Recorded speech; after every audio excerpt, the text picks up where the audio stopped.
a surprising first-game setback, order has been restored in the NBA Finals. The Los Angeles Lakers are dominating once again. In Game 2, the champions lived up to prior expectations. In Game 3, they regained control of their destiny. And why not?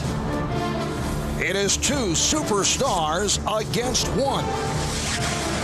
Shaquille O'Neal continues to be an immovable force. Kobe Bryant is arguably the most talented player in the game. Together, they have proven to be virtually unstoppable. 2 against 1. You lose, right? But what if the one is the league's MVP? What if the one has proven to be the game's fiercest competitor while carrying an entire team on his shoulders? Is it unfair? Maybe. But tonight, Allen Iverson is asked to do it again. The Sixers' title hopes are on the line.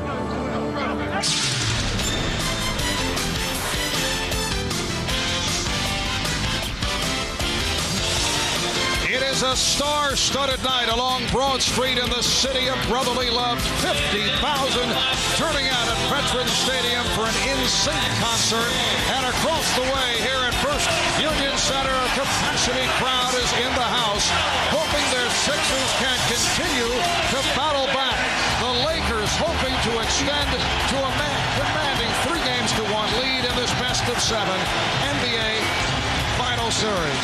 Hi, everybody. I'm Marv Albert along with Doug Collins. And Doug, you look back at the first 3 games of this series, and it could have gone either way, 3-0 for either the 76ers or the Lakers. All these games have come right down to the final moments. Game 1, Sixers win an OT. Game 2 goes to the final minutes. Game 3 here Sunday night, a 1-point ball game, 47 seconds left, and the Sixers lose to the Lakers. So tonight, in essence, comes down to a clear-cut, must-win scenario for the Philadelphia 76ers. Well, must-win, and it means it's real simple. It's Allen Iverson time. In Game 1, he was brilliant. He had 48 points, got up 41 shots. In Games 2 and 3, the Lakers did a nice job. They slowed him down, 29 points a game. He shot under 40%. But these are the moments that Allen Iverson loves. Look what he's already done in the playoffs in must-win situations. In the first round against the Pacers, 45 points when they were down. Against the Raptors, 54 when they were down. Against the Bucks, the deciding game, 44. So he really has his greatest games when they need them the most. But it's going to be more than that tonight. Fourth quarter, when they were perfect in Game 1, they won. You see in Game 2, they missed 10 free throws, they lost. And in Game 3, 6 of 20 in the fourth quarter, they lost another close game. Mark, what's really been a problem is they've expended so much energy playing from behind, they have not been able to finish the last 2 games. They must get a lead right from ahead, so they'll have the energy they can put that ball in the basket tonight. As for the Lakers, Doug, Phil Jackson was telling us yesterday he was so proud of Kobe Bryant coming here in a pressure-packed situation, making his return to his hometown, handling it with such poise. He came up with a very strong ball game, did the job particularly in the first half. And Phil also told us he still feels that this series will come down to the matchup at center between Shaquille O'Neal and Dikembe Mutombo. He feels the winner there will determine the winner of this series. Well, what Kobe has done, he's been very patient early in the game because the Lakers want to pound that ball inside to Shaquille O'Neal, have him soften up that defense early. So he has gone to work here against Dikembe Mutombo, had excellent first periods. Then late in the game, it's been Kobe's time. This one in Game 3, the floater after Shaq had fouled out of the game that helped lead his team to the victory. And when these guys are together and the best 1-2 punch in the league, they're virtually unstoppable. In Game 1, Kobe was 15, and they lost. But look at the balances in Game 2 and 3, 59 and 2, 62 in Game 3, and they win. But you know what? It's more than these 2 guys. They must depend on the supporting cast because in late in games, they get double teamed. Here in Game 2, he trusts Derek Fisher. Shaq finds him for the assist to 3. Remember now, in this game, Shaq had fouled out. Kobe's doubled. He gives it up. Horry hits the last 7 points of the game. He has 12 in the fourth quarter to lead the team. So, Marv, you know know what? The Lakers know what's at stake tonight. They have the home court. That's not enough. They want to get greedy. They want to take command of the series. They have not lost 3 straight since Phil Jackson has been their coach. They win tonight. They know the Sixers aren't going to beat them 3 straight. All right, for more on Kobe Bryant and the Lakers, here's Jim Gray with Kobe. All right, thank you very much, Marv. Kobe, do you feel as though the 76ers will be the most dangerous that they have been since Game 1 because they've had a couple of days rest and a couple of days to adjust? We expect them to come out with a lot of energy. Obviously, having a couple of days off enables their bodies to recuperate. You know, they haven't had a couple of days off in a while, so we expect them to come out fresh. You talked about ripping the 76ers heart out. Will we see the killer instinct tonight by you and the Lakers? What's important for us to do is, you know, just to come out and just play Laker basketball. Just try to execute, take it a quarter at a time, and see what happens. Does that mean literally execute? I don't know. We'll see. We just want to win the ball game. Good luck, Kobe. Thanks for your time. Thank you. All right, let's go down to Lewis Johnson with the 76ers. All right, Jim, thanks a lot. I'm with George Lynch, who 1 month ago tonight broke his left foot in the second-round series versus Toronto, had surgery that exact night, and he was originally given a prognosis of 4 to 6 weeks.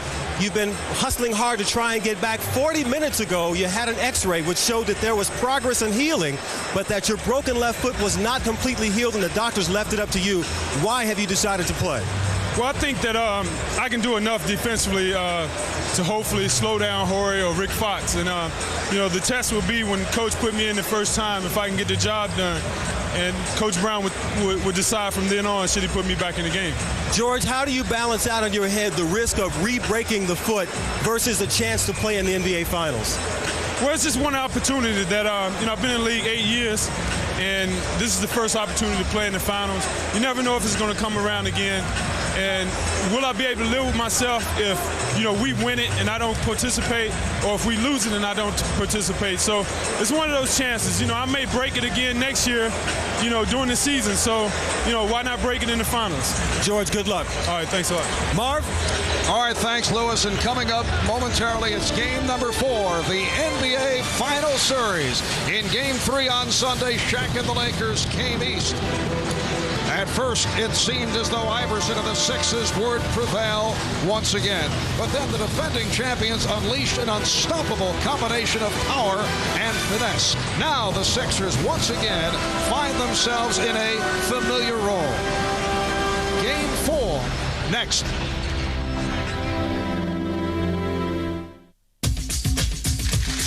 He crunched through the first round.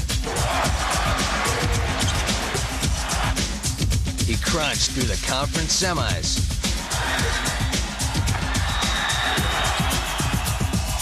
He crunched through the Western Finals. And he's still hungry. It's crunch time. Nestle Crunch, the official candy bar of the NBA. Leon, why are the lights off? Because tonight at IBM.com, I'm proving how cool the ThinkPad X series is. Check this out. It's got this little keyboard light, so when you're on the night flight to Kuala Lumpur, you can work in the dark. It's only about 3 pounds, little more than an inch thick, Intel Pentium 3 processor. Proves once again, IBM.com is the place to get cool stuff. I'm gonna turn the lights on so I can see the whole thing. What's with the jammies? Do you think these make me look fat?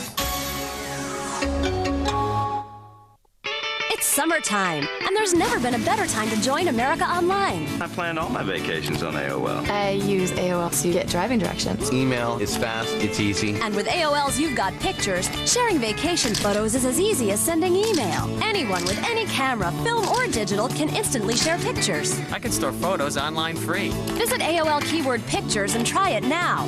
America Online. So easy to use, no wonder it's #1. Call 1-800-4ONLINE.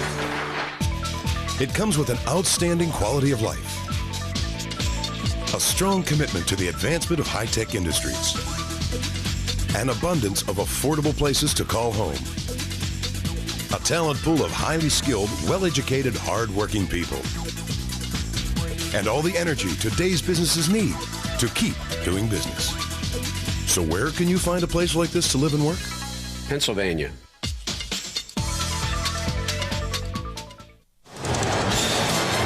Sixers president Pat Croce showing just how far he'll go to support his team. Today he climbed the Walt Whitman Bridge 400 feet above the Delaware River to help hang the Go Sixers banner. Ahmad Rashad back here at the First Union Center in Philadelphia. I'll be joined in a moment by the rest of the crew. One of the main storylines in this series has been the battle of the big men, Shaquille O'Neal against Dikembe Mutombo. It's a battle that's not only physical, but also verbal. Since Game 3, Shaq and Dikembe have squared off in a war of words. I didn't think the best defensive player in the game would be flopping like he did. And it's a shame that the referees bite into that. You know, I wish he'd stand up and play me like a man instead of flopping and crying every time I back him down. I hope he's not trying to play a psychological game against me because it doesn't work. Let's keep the game pure. I understand NBA stands for nothing but actors, but nobody wants to see that. Let's just play. He's no god of the games. I will let him do all of this trash talking, but I want to win. This is a great opportunity for me to win a championship. I don't know when this chance will come out again in my life. Obviously, Shaq and Dikembe are doing all they can to make their case, but will any of this gamesmanship mean anything once the game gets started? This game will be decided on the court, not in the press room. Shaquille O'Neal brings to the table strength and talent. Mutombo, on the other hand, has to counter that with strategy and tactic. I talked to the officials today before the game. They said, we may not have got every call right. I'm not saying we missed every call. They worked on it all day today, let these guys battle on the court. Look for an official to call the game close, but let it unfold on the court. Words will not win this basketball game. Absolutely not, Ahmad. Shaq likes to play with the media. Yesterday, he even said he's doing this to help NBC with the ratings. Well, we appreciate that, but if you've ever played a game with a grammar school-age kid, you know how difficult it is to move around without stepping all over them. That's the problem with officiating a game with Shaquille O'Neal. Unlike the regular season, though, top 12 officials in the NBA are working this series. They're going to call what they see, not what they read about or what they heard. Much ado about nothing, Ahmad. All right, PJ, let's go over to Steve Jones and Bill Walton. And the question is, gentlemen, how do you stop Shaq without fouling? All right, Ahmad, well, let's see if we can get some practical application from a guy who made his living as a great defender. Bill Walton, how would you defend Shaquille O'Neal? Steve, you have to accept the fact that Shaq's going to get huge numbers, but you have to win some of the biggest plays down the stretch there. Now, before Shaq ever gets the ball, that's a critical time for you. You have to beat him to the spot. You have to keep him on the move. You have to deny the lob. He's killer at that. And then you have to make him come away from the basket to receive the ball. All right, what happens after he gets the ball? You have to play with your chest on this left shoulder right here. Deny the jump hook. That's his main offensive weapon. Have your double team come from this shoulder right here. And then bring this rule book, put it right here. When it comes out the backside, maybe that's an offensive foul. All right, Ahmad, back to you. All right, right now let's check in quickly with Peter Vesey for some NBA coaching news. Peter. Ahmad, last week I said that Bob Hill was the leading candidate for the Cavaliers job, and Jim Paxson, the general manager of Cleveland, wanted to offer him the job, but sources say that Gordon Gunn, the owner of the team, disapproved of it. So now John Lucas has moved in as the #1 candidate. More news on Lucas is that he is expected to be offered the Blazers job within 24 hours. You cannot minimize his relationship with Rasheed Wallace and Shawn Kemp. He's been working out with Shawn Kemp down in Houston since Kemp got out of rehab. Back to you. All right, Peter, it is rocking here at the First Union Center. Coming up next, it's the tip-off of Game 4 as the Sixers look to even the series while the Lakers try to pull within one victory of their second straight title. You are watching the NBA Finals on NBC. It has the DNA of giants in its sheet metal. Cars that raced on fields of honor. It has motor oil for blood and a 250 horsepower heart. Because 40 years ago, like today, there were just two kinds of cars on the road. Those that pass and those that get passed. Chrysler 300M, the most powerful car in its class.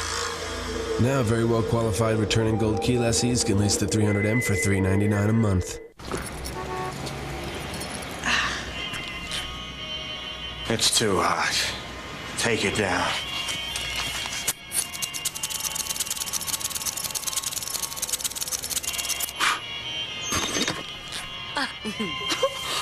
Beer? Got a Zima?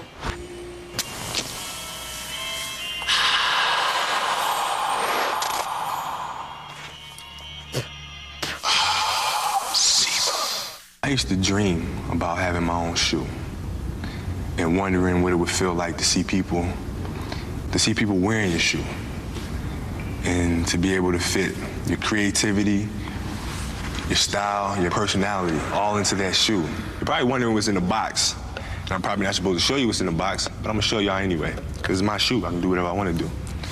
So here's a prototype for Kobe 2.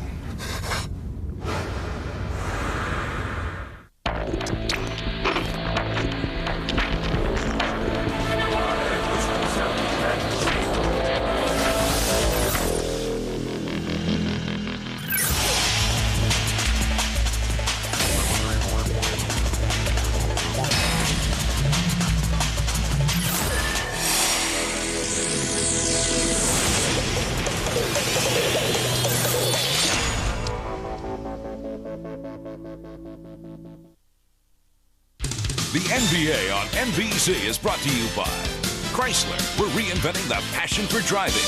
By Zima, clearly refreshing. By IBM, taking e-business and your business to the next level. And by Universal Pictures, The Fast and the Furious. If you have what it takes, you can have it all. In theaters June 22nd.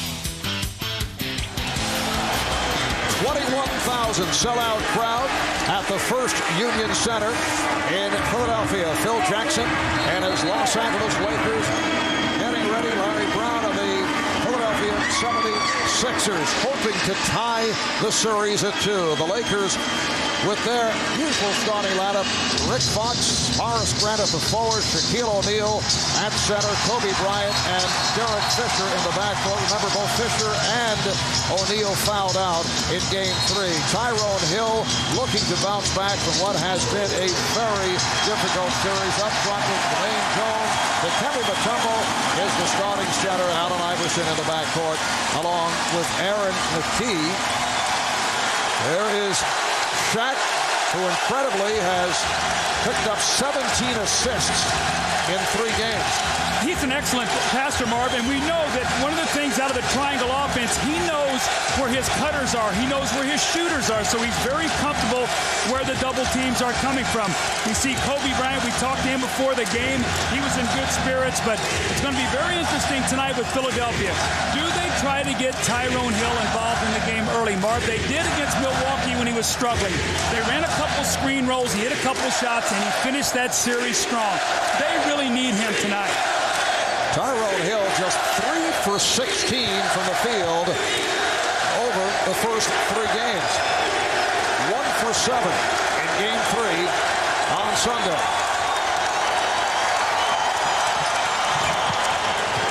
And the Lakers control the opening tip. Horace Grant being played by Tyrone Hill. Here's O'Neal. Mutombo not able to handle. O'Neal does. Mutombo got a piece of it, and a foul is called. It's on the Sixers. Shaq does such a great job of getting that deep post position. He had Mutombo sealed right on his back, and Kobe made the pass right through the heart of the defense. They're going to have to try to take that pass away, because they cannot get the front line in foul trouble. It appeared to me Shaq was very anxious on those first couple shots. I think he has to be very, very careful not to make this too personal here early in the game going against Dikembe. Shot 8 for 9 from the line in Game 3 after having his difficulties over the first 2 games. Shaquille with the strong statements following Game 3, saying that Dikembe Mutombo is a flopper. Feels that he's crying about calls. We asked Dikembe about it. I asked him about the verbal warfare that has erupted. He said, well, not on my part. Well, you know, it's so tough to hold your ground against Shaq. When he hits you, he's going to knock you back on your heels sometimes. He's just that big and powerful. Iverson to the left hand and then tried the running hook. I think that's a good sign, though, Marv. He didn't settle for the quick jump shot. He tried to get to the basket. The steal by Jones. Fouled by Fox, preventing the fast break.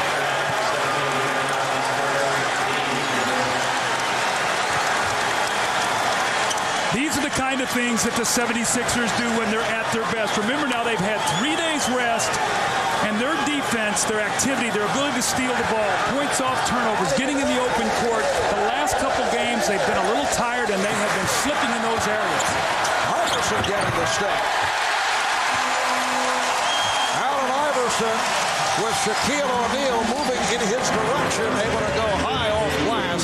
So the Sixers with a 2-1 lead. Broken up by Iverson. Last touch by Bryant. Mark, just to follow up on that point, in Game 1, the Lakers had 19 turnovers. In Game 2, 16. In Game 3, 13. The turnovers have come down. That's where you've seen the drop-off. Those are energy statistics, and that's what Philly needs tonight. Already 2 here to start the game. Iverson over Fisher. Kobe Bryant had the hot first half in Game 3 on Sunday, then cooled off and hit a big jumper down the stretch. Fisher on a quick release. Rebounded by Jones. Aaron McKee, who's been plagued by injuries. Larry Brown saying that he feels that he's kind of run out of gas. Although he played 41 minutes the other night. Jones and Shaq on the box out. You can feel the Philadelphia fans when Jermaine Jones took that shot. They're so desperately trying to guide it in. Almost a sigh, a collective sigh, hoping, wishing that ball will go in the basket.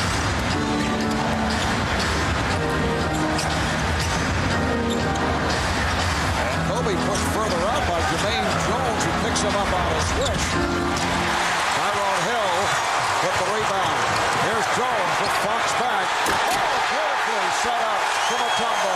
See, the Sixers have to get some points off fast breaks. Marvin, Game 1, they had fast break points. They had 19. In Games 2 and 3 combined, only 19. They lost the thrust of their break. Foul called on McKee. The Sixers are not a great shooting team, so you got to get some easy scores, and you do it just like this. There's your big man, Mutombo, running the floor. He beats Shaq down the floor, and you get him an easy one. There's Rick Fox, who's been quiet, had the excellent opening game, but has not shot well the last 2 games. Iverson is fouled by Bryant.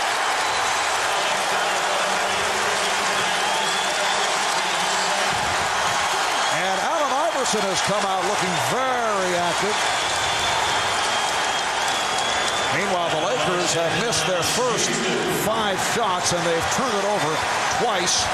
So Iverson to the line, handed the ball by Hugh Evans, who may be working in his final game as an NBA official. Hugh Evans with Ed F. Rush and Jack Neese. There's Hugh in his 28th year, a career that began in the 72-73 seasons. One of the great referees of all time. Worked nearly 200 playoff games. This is 34th game in an NBA Final Series. He and I were rookies together. He will be sorely missed. One of the class officials in this league. Pass intended for Bryant. Kobe looking at Derek Fisher and saying, what was that? You see the little edge on the Lakers right now. I wrote down for the Lakers early. Take the early hit and the energy and keep their poise. Right now, we've not seen that. McKee coming up short. And last touch by Grant. But I think Larry Brown has to be happy with what he has seen here in the early moments from Tyrone Hill. Well, he's been more active. You know, that's all. He's an activity player. You're not going to run primary plays for him. Fisher, Brown was looking for a traveling violation that was last touched by Jones of the 76ers. The Lakers are a rhythm team, Marvin. Right now, they're playing one step too fast. As they get a little tired, they'll slow down. They'll be more effective. Here's Kobe Bryant. Kicks it out for Horace Grant. Bryant with the rebound. Fox. Rick Fox. So the Lakers with their first field goal. They had missed their previous 6 shots. Well, all 3 of their points on second shot. Shaq gets to the free throw line, and then Kobe with a nice play to Fox. McKee, yes. There's the feathery touch of Aaron McKee, who the Sixers need as a third scorer. McKee only 2 of 8 the other night in Game 3. Well, they expend so much energy on the defensive end chasing Kobe Bryant.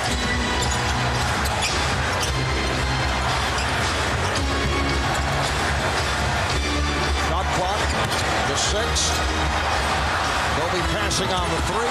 Fox from downtown, and Rick Fox has relocated the cut. Well, excellent patience there, Marv. The ball goes inside. It's a double team. They swing the ball over to the opposite side of the floor and get Fox the open jumper.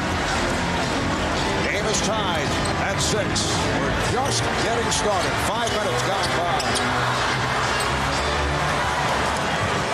Iverson now 1 for 4 here at the start.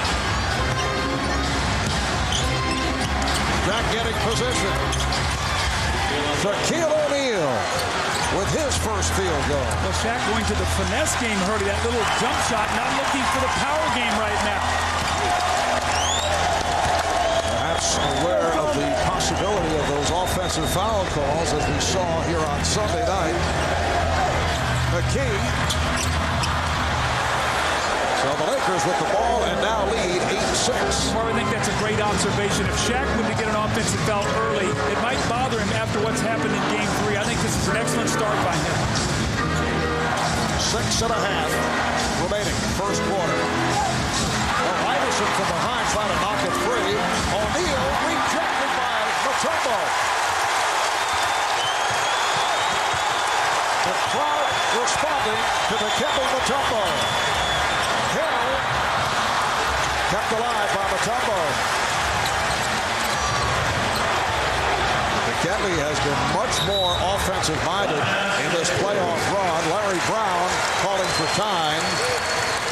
So when we pick it up, the Sixers will have 17 on the shot clock. 6:03 left in the first. Lakers up by 2. Coming up at the half, Destiny's Child performs live at the game here on NBC. In a world divided by rivalries and united by family, My brother likes you. Usually he doesn't like anybody. the only ones who survive We got cops, go! are the Fast and the Furious. Paul Walker, Vin Diesel, Jordana Brewster, Michelle Rodriguez, and Ja Rule. Let's go! The Fast and the Furious, rated PG-13.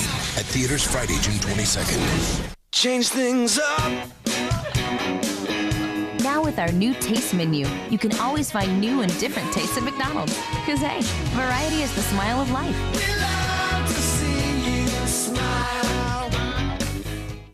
You graduated with honors. Your parents couldn't be prouder. Now you're about to pop the top of a Coke that could win you $1 million. And instead of being known as the smart son, you'll be known as the son who won $1 million from a can of Coke.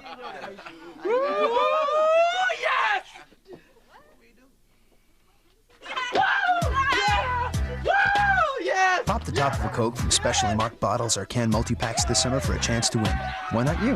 Why not now? Time is running out. You're going to love this all-new Sebring sedan. Notice the power mirrors. Great sound system. Power windows. It has a race-inspired suspension system and a powerful multi-valve engine. And it has the highest government front crash test rating. Oh, no. Now well-qualified returning gold keylesses can lease a Sebring LX sedan for $259 a month. Today at IBM.com, we're here with Mike from corporate to prove how incredibly cool the Net Vista X40 is. Leon, what's that thing? This is my coolometer. Here, check this out. The Net Vista X40 all-in-one with the Intel Pentium 3 processor and built-in CD-ROM. Way cool. Mike from corporate. X40? Cool. Mike. The award-winning Net Vista X40, just one of thousands of way cool products here at IBM.com. You think it's the tie? I think it's more than that.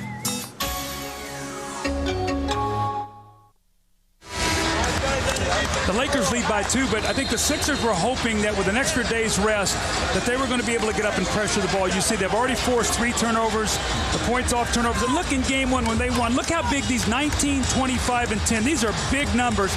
You go to Game 2, they drop down to 16 forced turnovers. But look, so a combined 29, combined 27, combined 14 after the big Game 1. So that is one of the things that really the 76ers thrive on, Mark. The ability to get out in that open course so they don't have to play so much half-court basketball. And you see the power of Shaquille O'Neal. It was tough for Iverson to even knock it out of his hands, but then the block by Mutombo. And Horace Grant getting a piece of that shot from Iverson, who's now 1 for 5, and the Sixers 3 of 11. here at the start. Both teams remaining the same following the timeout. Here's Bryant. O'Neal. And Shaq puts it down. Oh, facial served up on Mutombo. Well, the Lakers love to get to those offensive boards. You see Shaq has already been there a couple times, Kobe. So even though they're shooting a low percentage, they're getting multiple shot opportunities. You see the dunks. In this series, O'Neal 17 of the team 27. Lakers up 10-6. Jones off, and a pushing foul on O'Neal that set Mutombo flying. Oh, this is unstoppable. You get the ball in this deep if you're Shaquille O'Neal. I don't care if it's Mutombo. He cracks him with an elbow across the face and then just mashes the ball through the basket. And you can see Shaq, he loves that kind of moment. It's what he talked to us yesterday about, Marv, that he said, I'm coming back with a vengeance. Shaq, incidentally, spent part of yesterday taking an off-hours tour of the Philadelphia Zoo. He says he's visited zoos in every NBA city. As you take another look at, the elbow of Shaq. The Sixers were hoping that Shaq would walk through the Komodo dragon area, as Sharon Stone's husband did over the weekend.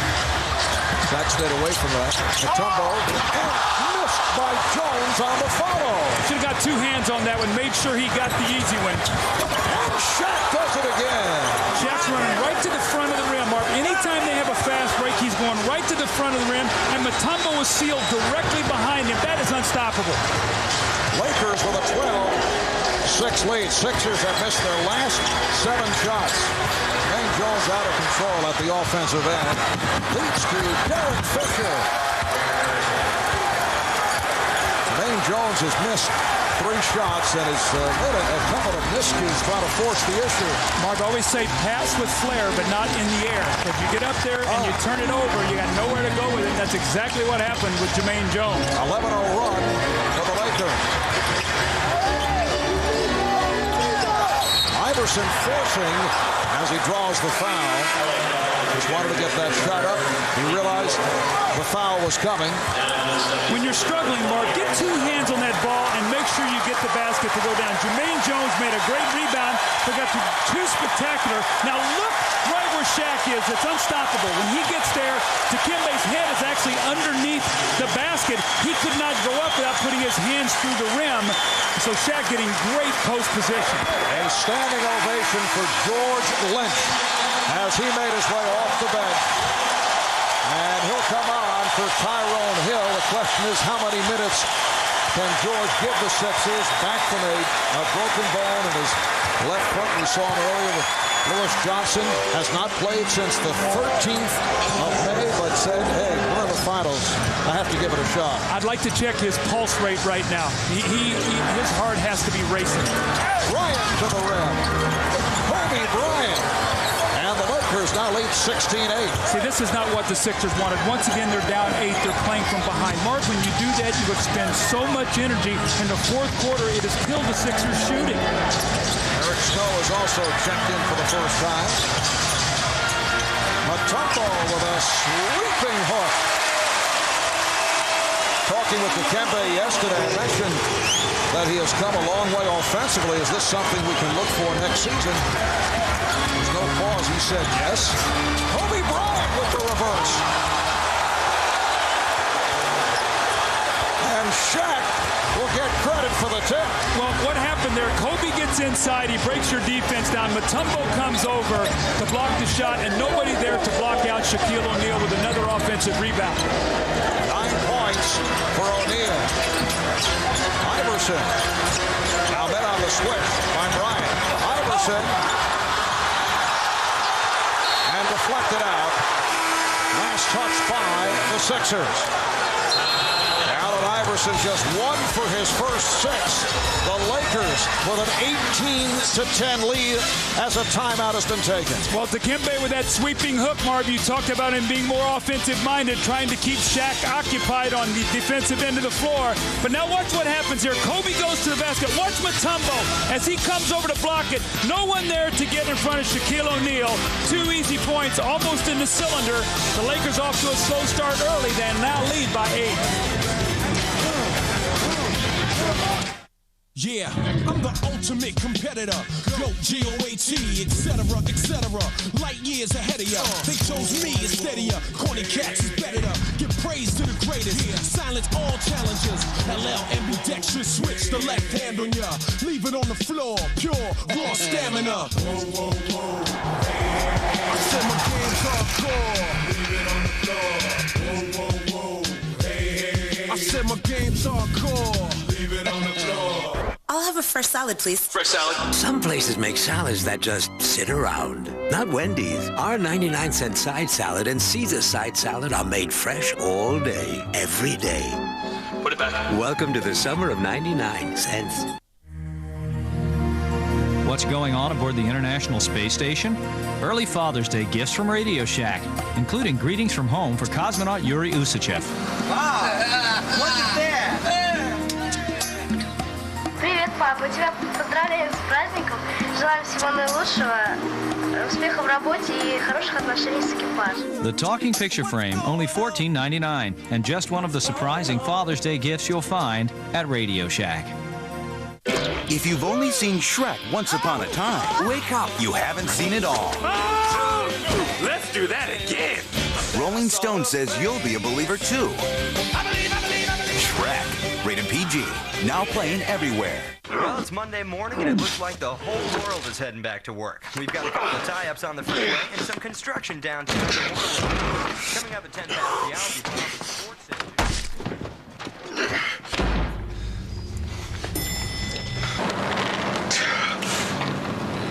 Come Monday, we all need a little coaxing. Jeep Grand Cherokee adds another award to its trophy case. Headliners and Legends, Thursday on MSNBC. As fans anticipate his return, a look inside the life of Michael Jordan. On Headliners and Legends, Thursday at 10 on MSNBC. Tiger Woods, coming off victories in 4 straight majors. Will the greatest streak in professional golf continue?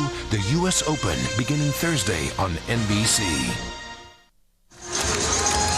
There's George Lynch, who played in all 82 regular season games for the 76ers, making his return tonight from that broken bone in his foot. For more on George Lynch, let's check in with Lewis Johnson. Well, thank you, Marv. Just before the game started tonight, I asked Philadelphia trainer Lenny Currier if he was okay with Lynch playing with a broken foot that was not completely healed. Currier told me that he's all right with it because he's done a lot to help support his foot with tape, and that the doctors had given Lynch the option to play. But when I asked Larry Brown, he told me that he was not comfortable with Lynch playing, but that Brown said Lynch deserved the chance to play in the NBA Finals because he's the guy that helped him to get here. Marv? All right, Lewis. George Lynch, a one-time member of the Lakers. Shaq's pass picked off by Lynch. Snow with a 4-on-3, but the Lakers cover it well. And the Sixers have to regroup. There's McKee working on Bryant. Nowhere to go. And a 3-second violation is called. Goes back to the subject of George Lynch. Played 3 years with the Lakers, then 2 with Vancouver. It's his 3rd year with Philadelphia, but George, as it turns out, instrumental in the Lakers being able to sign Shaquille O'Neal. Yeah, they had salary cap space available. Speaking of Vancouver, they traded for George Lynch and Anthony Peeler, and that enabled the Lakers to free up cap money to sign Shaq. Here's Shaq. Oh, it's put home by Bryant. This time it's Kobe Bryant on the follow of a Shaquille O'Neal shot. Well, the Lakers are not shooting a great percentage, but they have, I think, 5 offensive rebounds now already, Marv. 7 second chance points, so +7. The lead +10. Iverson, yes. It's only a second field goal, 2 of 7. Brad Iverson, Shaq getting down court and is fouled by Mutombo. Impressive move by Shaquille, who runs the floor so well. Just watch Kobe Bryant. George Lynch, I don't know where he was going on that play. He steps up. He had Kobe. Kobe just slid right in behind him. And now Allen Iverson working so hard. He comes off the little bump screen. Now watch Shaq. He's just going to release as soon as Iverson takes the shot. And he just beats everybody down the floor. So one of the things the Lakers are doing, Marv, when Iverson takes a shot, he just whoever is guarding him just runs out down the floor. And that's the kind of position that we've seen Shaq get the entire first period.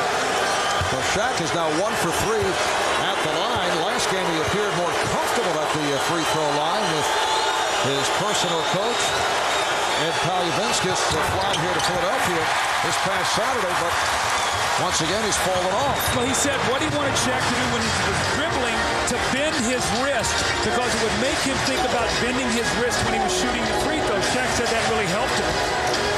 Iverson weaving his way. Beautiful driving hook by Allen Iverson. Lakers up by 6 with a minute left in this first quarter. Allen Iverson's got to have some help, though, Mark. You said it in the open, 1 out of 2. He can't beat 2 guys. He's got to have somebody give him some help. Honest grab from Kobe Bryant on a pick and roll that caught the Sixers. See, Mutombo was the guy that's supposed to rotate over on that play because Horace Grant was rolling, but he's so afraid to leave Shaq and leave him wide open underneath the basket. Allen Iverson trying to set it up with a crossover. Could be a 2 for 1 here for the Lakers. Nice play by Snow to strip Bryant. Here comes McKee. And his pass a little late. He really should have given the ball up quicker to Iverson, but went 1-on-2. The Sixers are playing frantically on offense, and they're not executing. As a result, they're not getting good shots. They've dug themselves a hole once again here, Marv, in this first period. Final seconds of the first. Bryant for 3. O'Neal. He was looking for a foul call, did not get it. Appealing to the official, Ed F. Rush, but that's the end of the first quarter. The Lakers with a 22-14 lead on the Sixers. Iverson just 3 for 9, 8 points. Shaq 4 for 8, 9 points in all. Lakers 10 of 22 from the field. The Sixers just 6 for 19. We'll be back in a moment. Thanks, Mike. Thanks, guys. See you tomorrow, all right? Lunch is over. Buy a Coors Light? Sold. Sold? Now that's music to this banker's ears. Listen, I've already offered a lot more than this little bar is worth. I'm not selling. Build your condos around us. I don't get it. What makes this dive so special? This bar's packed every night with people who love their Rocky Mountain Cold Coors Light. Rocky Mountain Cold? Whatever. Hey, moved to Colorado. I want this place. Nobody's gonna stop me. Not you or your beer. Bar towel. The Duke? I'll ask the questions. What time is it? Time for me to leave? And? Coors Light's on me. Here you go. Okay, I had that coming. Next round's on the Duke. Like hell it is.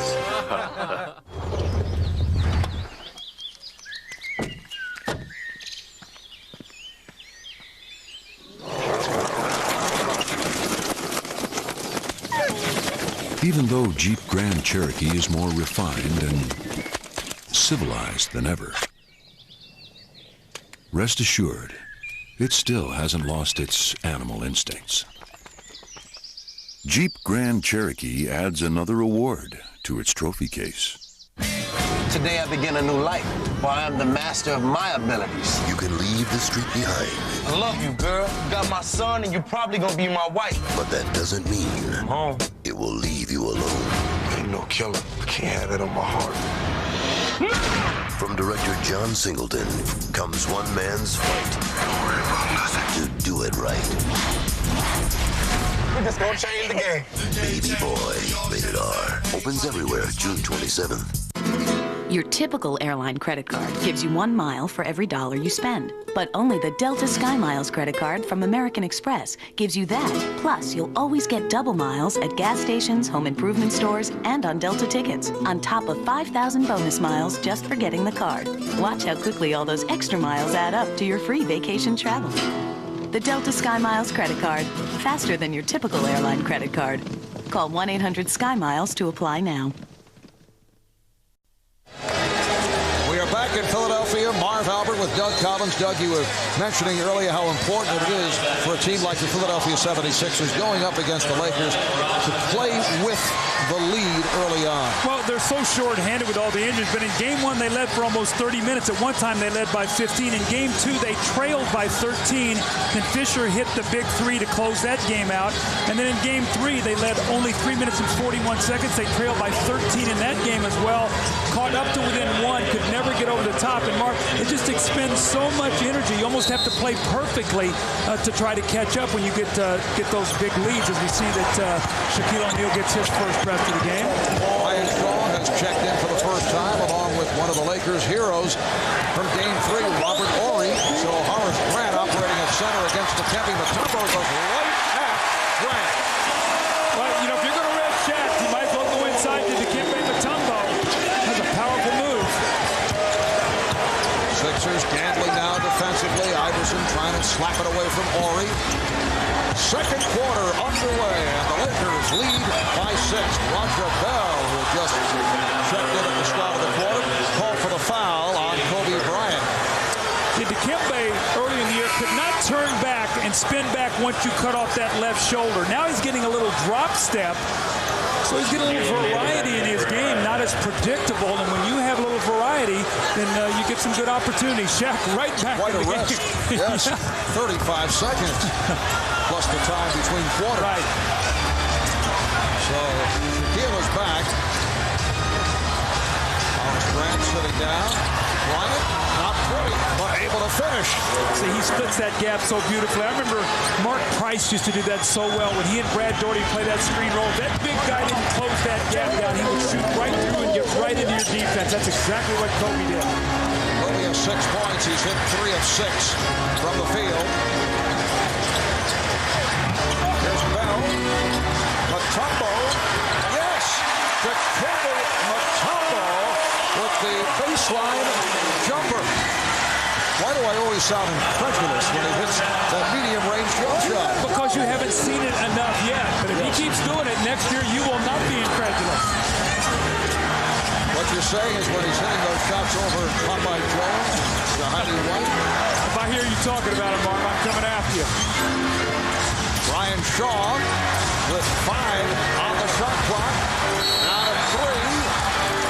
And a 3-second violation is called on Shaquille O'Neal. When Larry Brown goes to that smaller lineup, when he gets Roger Bell out there with Iverson and Snow on McKee, they put so much more pressure on the basketball. This is when really they can get that energy and that heat turned up on defense so they get themselves back in the game here. 76ers in possession, now trailing by 6.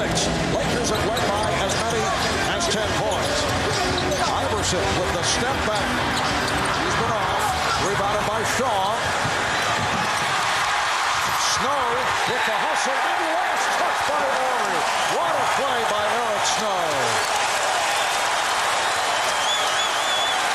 He has really been the one guy off the bench that has not only scored, but has been terrific defensively. Eric Snow, not a great shooter, but has hit big shots throughout the playoffs. These are the kind of hustle plays that a coach loves. Get down there on the floor, give your team another possession after Brian Shaw threw the ball away. And a high number of turnovers committed by the Lakers. That is number 7. Iverson beating Fisher on the overplay and then fouled by O'Neal. Shaq came out to help. No, they said Brian Shaw. At first, the call appeared to be on Shaq.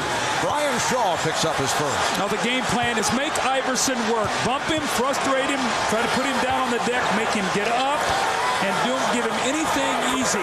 Now, Mark, we saw the other day at the free throw line, he was so hyper, he was jumping all around. He missed too early in the game. Calm yourself down, get into a nice rhythm, get yourself on balance, just like that, and you'll have good success. Right? You get those feet moving, you will have success. Iverson is 4 for 6 from the line. Ball with the steal. Iverson. But Jack Neese says, come on back. And apparently, it will be Laker ball. The ball was not officially put into play. I think Raja Bell got the steal, but I think he slid out of bounds when he got it right there. He got his toe on the line, very close.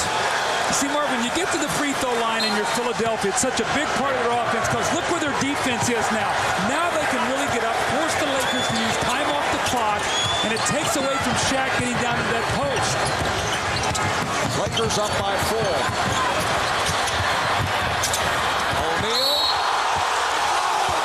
Sixers want a traveling violation, but a foul is called. It's on Tyrone Hill. That's his second.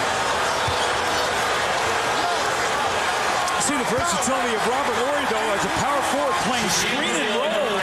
Actually, with Shaq just lost the ball up in the air, realizing that Tyrone Hill cannot defend that. So let's watch Shaq now at the free throw line. Let's watch him to see if he bends that wrist on the dribble as his free throw coach had taught. See if he's bending that wrist. You see him really concentrate and see if he will have some success now at the line doing that. Well, he line drives at home. Shaq now 2 for 5 from the line. Here comes Matt Geiger replacing Tyrone Hill, who continues to struggle. Parting conversation for the official Ed Rush. 10 minutes for Hill, but 2 fouls did not score. And Matt Geiger, who has been a contributor despite the fact that he is playing hurt, on the floor for the first time. Geiger said if it's not the NBA Finals, he would not be playing. Well, he came in the game the other day, did a nice job, hit a couple jumpers, but got 3 quick fouls, only played 5 minutes. And a blocking foul on Shaw, stepping in the path of Iverson. That's the second on Brian Shaw. Let's go over to Jim Gray.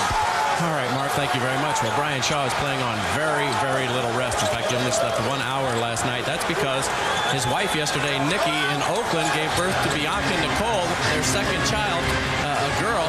He has 1 boy. As you see, Allen Iverson go to the hoop, and he's fouled.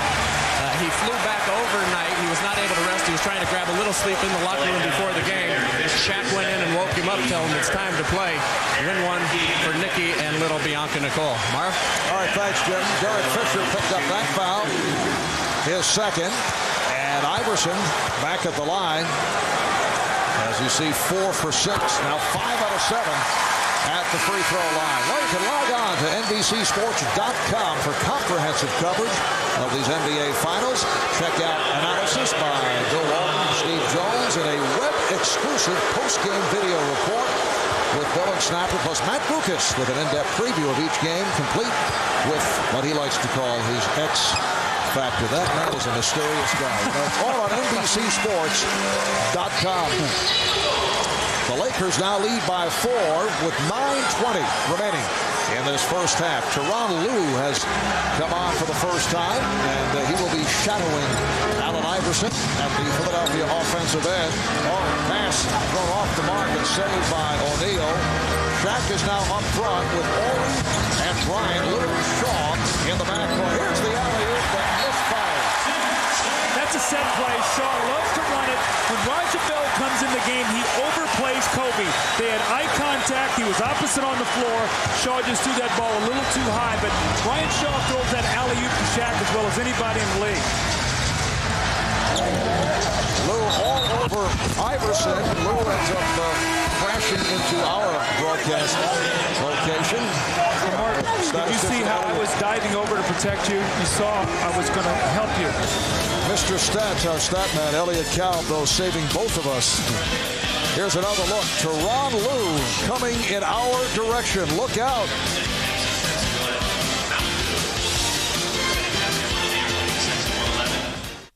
Coming up at the half, Destin Destiny's Child performs live at the game here on NBC. There's a time for diplomacy and a time for action. Diplomacy is dead. On July 6th, Kiss. Fear. Goodbye. Jet Li. Bridget Fonda. Kiss of the Dragon. Rated R. July 6th. Only in theaters. All right, guys, bring it in. Bring it in. Hey, where's Billy? He's sick. He's our best player. Yeah, we can't play without him. Come on, it's gonna be okay. But for the championship, Coach. There's gonna be a lot of other games. Hey, I can play.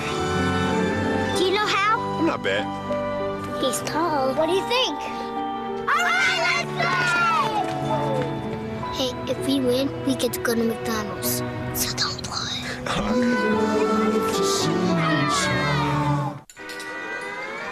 Cup of coffee, please, and a straw. Thanks. He walked right by me. Hey, what's this? The Toyota Tundra has turned its share of heads, so it's not surprising that when J.D. Power and Associates asked truck owners what they thought, Tundra was voted most appealing full-size pickup. Look at you. You keep eating those donuts, you're gonna be a full-size pickup. The Toyota Tundra, better from the ground up. Next stop, Chunkyville, population U. I used to dream about having my own shoe and wondering what it would feel like to see people wearing your shoe and to be able to fit your creativity, your style, your personality all into that shoe. You're probably wondering what's in the box. And I'm probably not supposed to show you what's in the box, but I'm gonna show y'all anyway, because it's my shoe. I can do whatever I want to do. So here's a prototype for Kobe 2.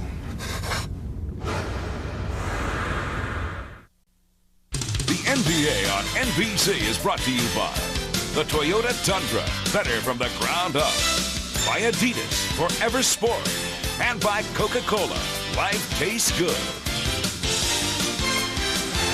Back in Philadelphia, the Blip Spirit of Goodyear overhead, providing an aerial view of tonight's game. And by the way, Goodyear would like to tip its hat to one of its own. 76ers coach Larry Brown played basketball in the old Industrial League for Goodyear's Akron-based team, the Wingfoots, back in 1963. There's Larry, the NBA Coach of the Year, one of the premier coaches in basketball, but Doug, a well-traveled coach. Larry has made the round. Well, you know what Larry loves to do? He loves to go to a place that's down, build it up. He gets great pride in building it up and then moving to another job and doing the same thing. When I think of Larry Brown, I think of winner. Now, with Phil Jackson, he's taken a little bit different approach. He's basically said, you know what? That doesn't excite me building up a team. I like to take a team that's close and be able to get them over the top. So two different philosophies, but two great coaches. And for Larry Brown, his first appearance in the finals in his 18 years as an NBA head coach. Roger Bell with the step, but did not convert. Mark, just to follow up on the Sixers, their offense, Iverson and Mutombo have 20 of the 22 points. They have not got that third guy yet. Can they find somebody to put the ball in the basket and help those two players? Well, Aaron McKee is obviously not what he was. Beautiful pass. It counts, and the foul. And Brian Shaw with the bucket is headed to the line. This is what you talked about early in the game about Shaq's ability to pass. He had 17 assists, and he knows where his cutters are coming from. The moment the defender turns his back, you see the Lakers cut right to that basket, and Shaq will find them with that nice, soft pass.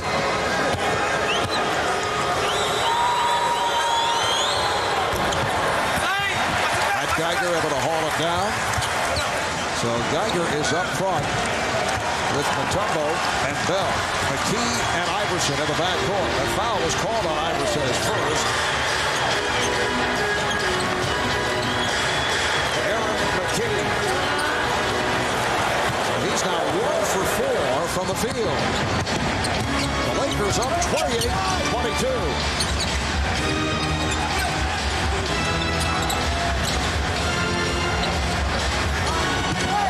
Iverson over to help, looked like a travel, and you can hear the reaction from the crowd. Little drop step move by Shaq, who's complaining about the Georgetown product. starts Patrick Ewing and Kevin Mutombo and Alonzo Mourning. He calls it the Georgetown Gallop. Well, Shaq has picked up that name.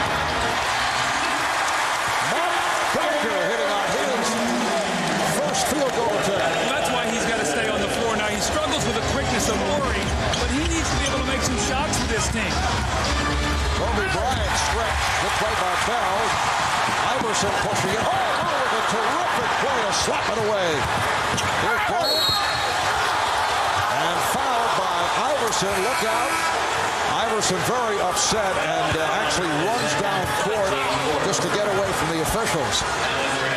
The pursuit of the basketball by the Lakers forced the turnover in the open court, and once again Kobe 2-on-1 on the break. Kobe now has it. He's back there with Shaq. Iverson trying to catch up, gets called for the reach-in foul.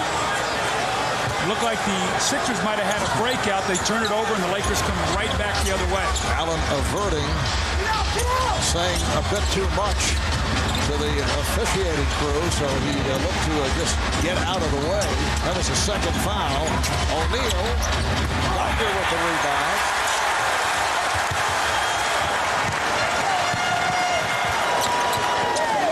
Marv, it's interesting. We're seeing Harper early. Do you think Phil might think he might need him late tonight? Has not played much during the series, but played an important role in game 2, just settling the club down. There's the alley-oop for Shaq, and a foul is called. He was hit from behind. Foul of Mutombo, that is his second. Well, coming to NBC. This Sunday, Fear Factor will challenge 6 real people to face their greatest fears at a special time, 9, 8 Central. Fear Factor Sunday on NBC. Shaquille O'Neal back to the line. He's 3 for 6 at the foul line. The 76ers are now over the foul line. It's so hard to guard Shaq when he's running down the floor, Marv, because you can run next to him and he just sort of bodies you and he just walks you right where he wants to go. So without bringing a lot of attention to himself, he can get to that spot, and once he gets there, you're gonna have to foul him or he's gonna dunk the basketball. He's got 17 dunks in the 3+ games already. Been a spectacular series for Shaquille O'Neal. Neely came up with a quadruple double in game 1 of that overtime loss to the 76ers. There have been only 4 quadruple doubles in the NBA. They did not keep that stat to the early 70s. There has never been one in the NBA Finals. Snow rejected by Horry. And the Lakers are playing some serious defense, Marv. The Sixers only 24 points. We've played a quarter and a half. And it's a goaltend. The basket will count. You get a sense the Sixers are starting to look around like, Coach, we need some help. We need some help here. And you know what? Larry Brown knows that look. He's going to call a timeout and try to get his team together here before they go in half. But they're starting to get that look of desperation. Way too early in the game for that.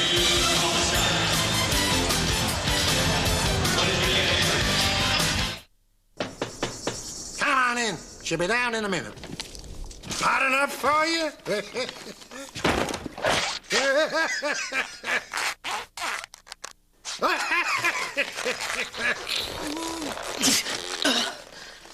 Beer?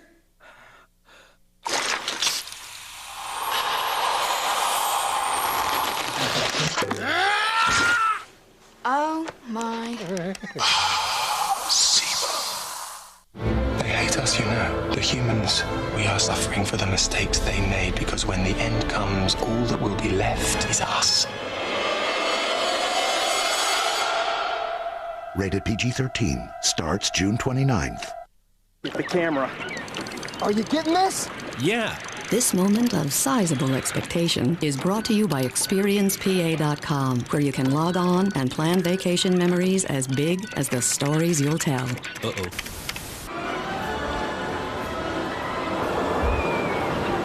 This moment of unwavering courage is brought to you by ExperiencePA.com, where you can log on and plan a vacation without missing a thing.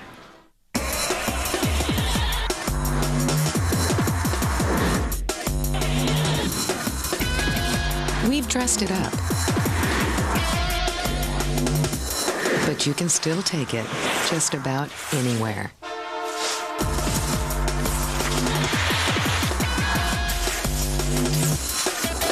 Introducing the all-new RAV4, style that endures almost anything.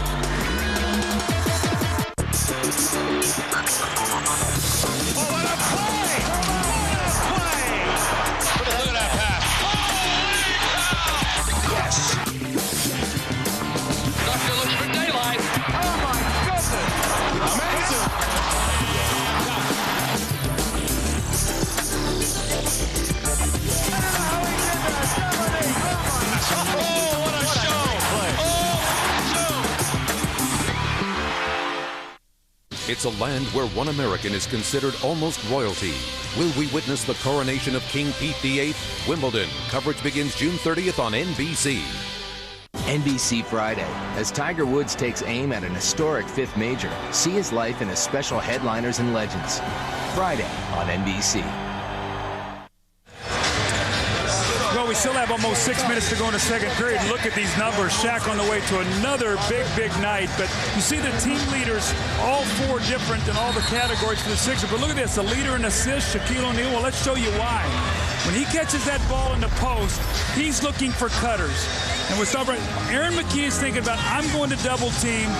He's going to the basket, and this guy over here defensively has got to be the guy to step up, and he doesn't do it. Now, Bryant Shaw is going to cut right to the basket. You see Shaq is looking over everywhere. He says, where is the double team guy? Okay, so it's Aaron McKie. So I'm going to find Bryant Shaw for the easy score. That's why Shaq leads him in assists, catches the ball in the post, and he takes his time and finds open cutters. He doesn't fight double teams. That's 18 assists now for Shaq in the 4 games and counting. Iverson. Geiger with the recovery, and he's fouled. Allen Iverson only 3 of 11 from the field. Kobe Bryant picks up the personal. That's his second.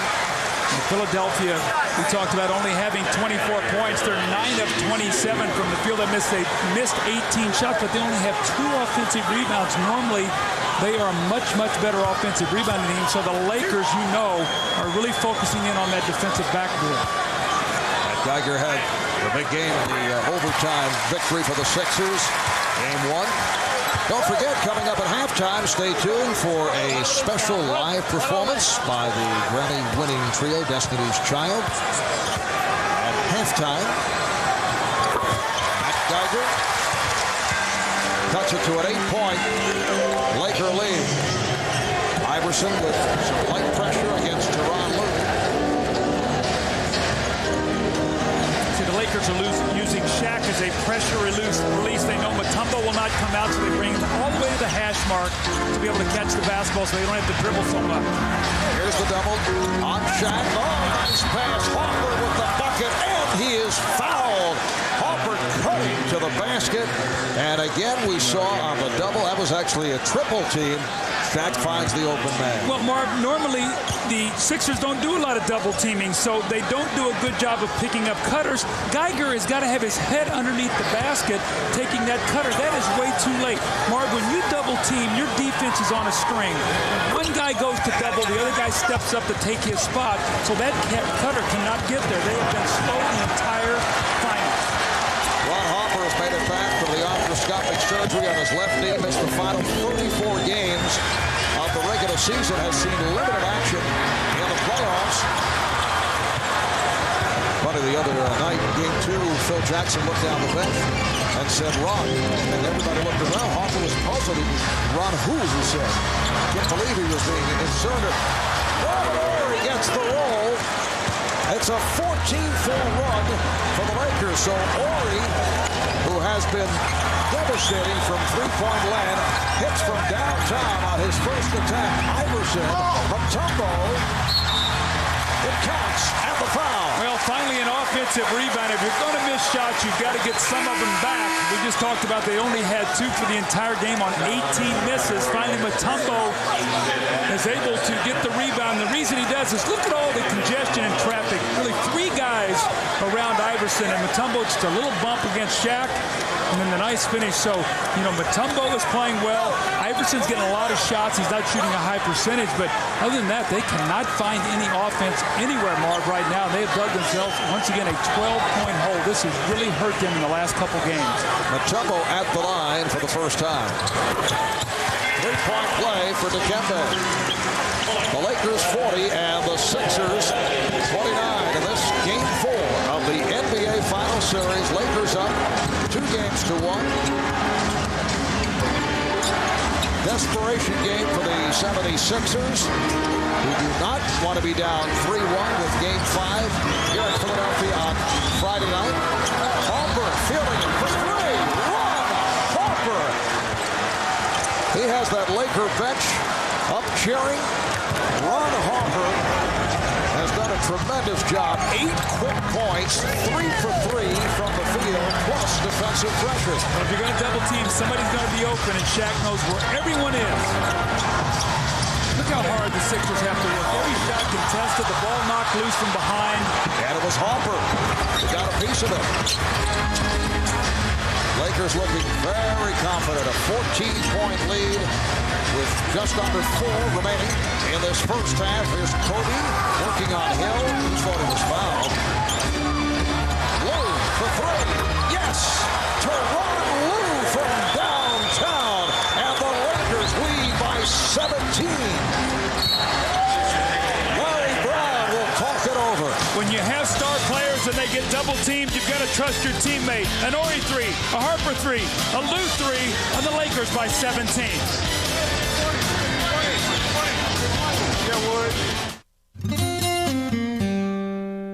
A newspaper printed that Yogi Berra had gone 2 for 4 instead of 3 for 4. A reporter explained to Yogi that it was a typographical error. Yogi replied, "The hell it was. It was a clean single to right." Hey, nothing beats an original. Original Coors, brewed with Rocky Mountain water. Original Coors. It's never not a hit.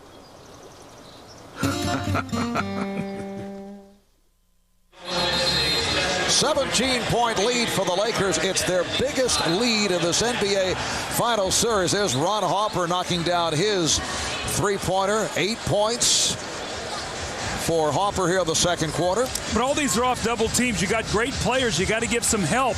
And we talked about that in our open. We've seen it. Fisher hit a big 3 at the end of Game 2 to help them win. Horry scores the last 7 points and a big 3 in Game 3. And you have to have role players playing off your stars. But more importantly, your stars have to trust them. And the Lakers have that. That's why they're the champions. And now a full timeout is called by the 76ers.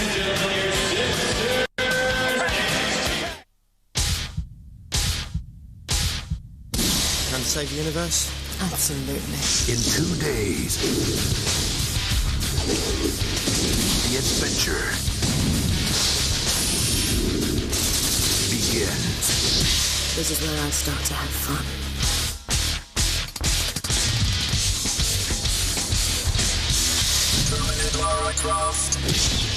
Tomb Raider, rated PG-13. See it this Friday everywhere.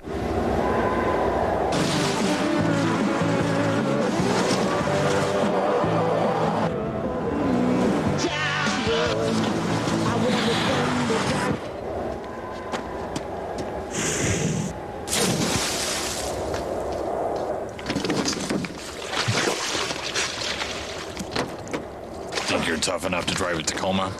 Join the club. I used to dream about having my own shoe and wondering what it would feel like to see people wearing your shoe and to be able to fit your creativity, your style, your personality all into that shoe. You're probably wondering what's in the box. And I'm probably not supposed to show you what's in the box, but I'm gonna show y'all anyway, because it's my shoe. I can do whatever I want to do. So here's a prototype for Kobe 2. 渴望的传奇。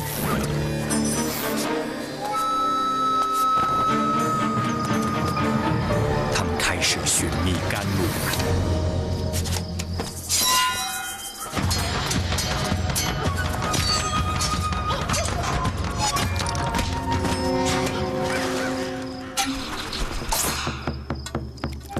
败赢之路总比空无低路好些。 Ahmad Rashad in Philadelphia. Coming up on Net Zero at the half, we will have first half insight from Kevin and TJ. Plus, we'll have a special live performance from the Grammy Award-winning group Destiny's Child, who will be here in the arena singing their smash hit Survivor. Now let's go back to Marvin Doug. All right, thanks, Ahmad. Well, after game one, Philadelphia fans felt the Sixers were a team of destiny, but the Lakers have had other thoughts on that matter. They have come roaring back. Remember, in game 5, the Sixers overcame a 16-point Milwaukee lead and gutted out an 89-88 win here in Philadelphia. Iverson. Allen Iverson now with 14 points, and the Lakers lead 46-32. Bryant sitting it out. Rick Fox is back. He's up front. O'Neal and Horry. Hopper and Lou in the backcourt. Here's Shaq. And Snow is hit. Side of the face. Hit by Horry. Snow is all right. Well, when they need a basket, they're going to go to Allen Iverson, and look how hard he has to work. He goes in and takes a very difficult shot over Shaquille O'Neal, but again, Mark, somebody's going to have to give him some help. They only have 31 points here in the first half. Remember now, in game 1 of this series, they came off a very difficult, emotional 7-game series, fly cross-country, and had 56 points in the first half. 25 less right now with about 3 to go. So the Lakers defense starting to lock into exactly what they want to do, especially against Iverson, and make him work hard. Eric Snow way off on that first attempt. Both teams are over the foul limit. One of the major reasons why the 76ers have captivated fans around the country. They have been a team that has continued to bounce back from adversity. They're facing a major test right here. Down by 15 with 2:40 remaining in the half. O'Neal, Lynch came over and picked up the foul. Got to cut the path to the rim of Shaquille O'Neal. For Lynch, it is his first. You know, it's sort of amazing when you watch the Lakers, they hit enough timely shots to where you get nervous about double teaming. And then when you play Shaq straight up, he gets in and powers the ball to the basket. So those shots that Horry and Lou and Harper hit are so timely because now you're worried about double teaming, and then Shaq goes to work. Tomorrow night at 10, 9 Central on MSNBC. Tune in for a special Headliners and Legends featuring Michael Jordan with his airness mulling over that possible comeback to the NBA. Matt Lauer looks at the events leading to his first retirement and at the unprecedented endorsements that have made him a celebrity icon, transcending all of sports. Headliners and Legends, Matt Lauer featuring Michael Jordan tomorrow night at 10, 9 Central on MSNBC. I guess they'll have to have an addendum. Absolutely. To that Let's hope. November. Let's hope. Snow. Eric Snow able to go glass, and the Lakers now lead 47-33. Sixers now looking to apply pressure. And Horry did not like what he saw in terms of the pressure from Iverson. And Robert Horry is hobbling back to the bench as the Lakers take a timeout.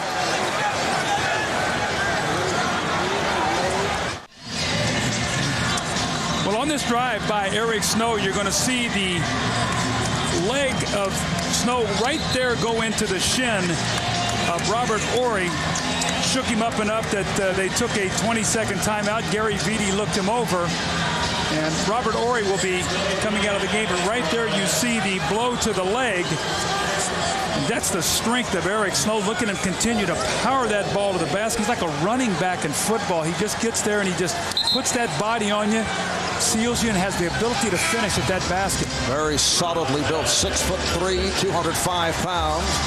Now Lynch will sit down. Aaron McKee is back. Roger Bell also back on the floor.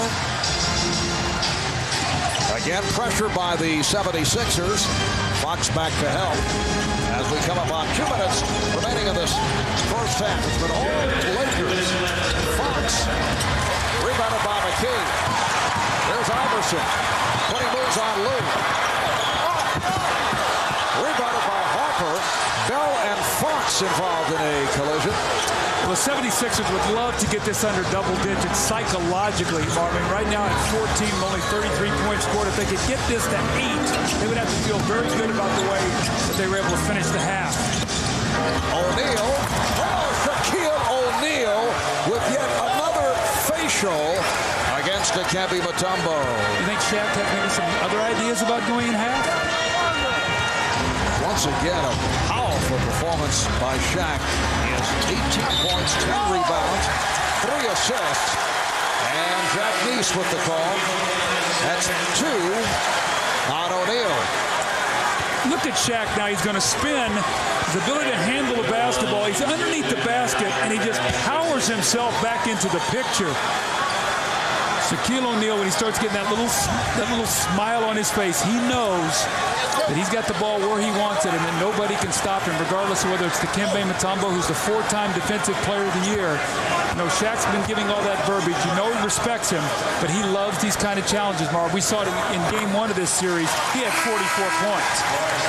And Dikembe's sitting down now. He has scored 11 points, 5 for 6 from the field, and just 2 rebounds for Mutombo. Let's check in with Jim Gregg. Jim?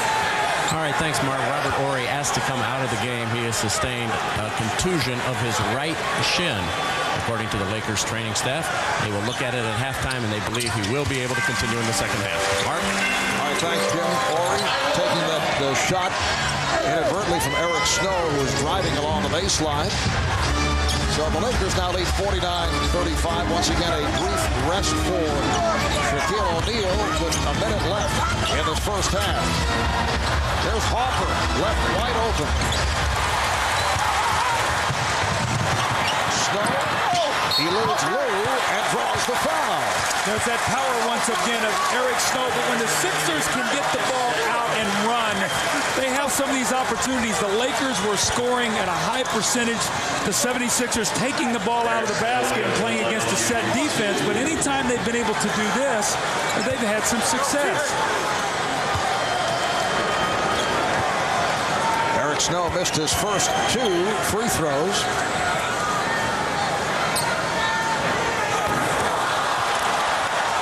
Snow having his problems at the line during the season, a 79% free throw shooter. Well, Larry Brown always talks about, he said, you know, we're a terrific defensive team when we're putting the ball in the basket, because then we can get our defense back. When we struggle to score, our defense really suffers. And you've seen that here, Marv, in the first half. They have not been able to put it in the basket. The Lakers have almost 50 points. And the Lakers able to handle the 76er pressure. Lakers up by 13. No Shaquille O'Neal. They open up the middle and look for Kobe to penetrate. Bryant putting moves on the key and then finds Harper. I don't think Ron Harper, in coming to the arena tonight, felt he'd get off 5 shots in the second quarter. He's hit 3, though, in his 7 minutes. Crowd trying to encourage the 76ers with time running down to the half. Iverson off the double is fouled by Harper. So Allen Iverson will go to the line with the Lakers over the foul limit. 7 seconds to go in this first half. Well, that was a very smart play by Iverson. He realized he was hung in the air, had no place to go. So what do? You jump into Harper's chest, and then you pray that the referee blows his whistle, which is exactly what happened. So sometimes you got to be a little lucky, and Iverson did a smart play. Iverson missed his first 2 free throws and then clicked on 6 in a row before that miss. And the 76ers just 12 of 18 at the foul line. Kevin Ollie checking in for the first time, and then apparently a change of mind by Larry Brown. Ollie sits down, and Matt Geiger reports in. Well, he's in to play against Shaquille O'Neal to try to take away the long pass.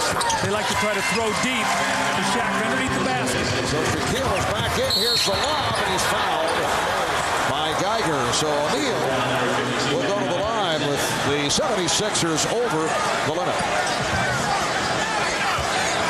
Well, you try as hard as you can. You front the post, but Shaq just walks you right where he wants to go. Look at Geiger is holding on for dear life, and Shaq just walks him like he's walking out in the park somewhere and just walks him right to where he wants to go on the floor. That's the power of that man. Shaq receiving the treatment from the crowd.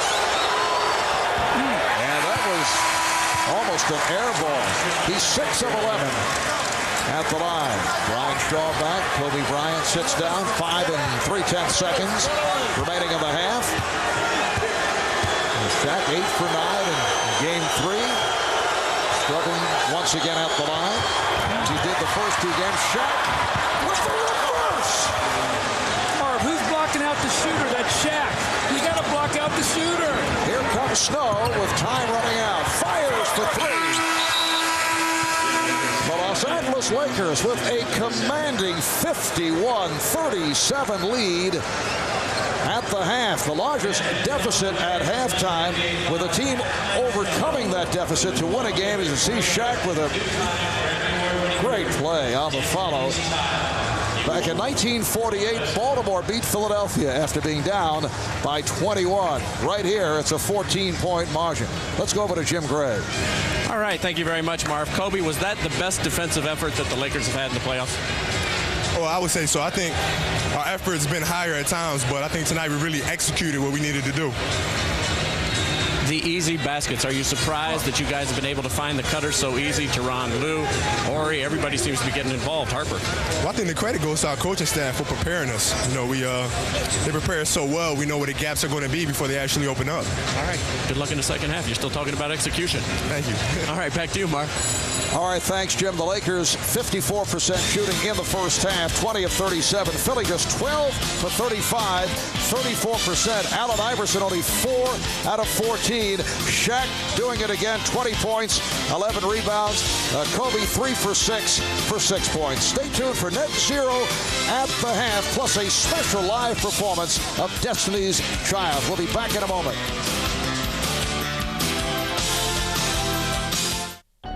The Toyota 4Runner's famous for taking you places other four-wheelers can't. And right now, Toyota is rolling back prices on every new 4Runner. As much as $1,500 on selected models. Plus, with some newly standard features, the 4Runner SR5 has never been a better value. So see your Toyota dealer now and get your next adventure rolling. Want a sneak peek at the hot new shows coming to NBC? Go to NBCI.com and see shows like Scrubs. Don't look at me when we're moving somewhere. A hilarious and totally original new comedy about young doctors. America's favorite chef stars in Emerald. I look like the parking guy at Trader Vic's. Inside Schwartz, a wannabe sportscaster whose fantasy life takes on a life of its own. Illegal use of tongue, loss of second day. Go to NBCI.com for the hot new shows coming to NBC. I think she's starting to suspect something. Who? Your wife. More shameless. Your mother's in here with us, Harris. Would you like to leave a message? Yes, Mom. Will you get out of there, please? You're no fun. More merciless. Hey, kitty. You want a piece of me? How do you like that, little pussy? Scary movie 2. This film is not yet rated. Everywhere Wednesday, July 4th.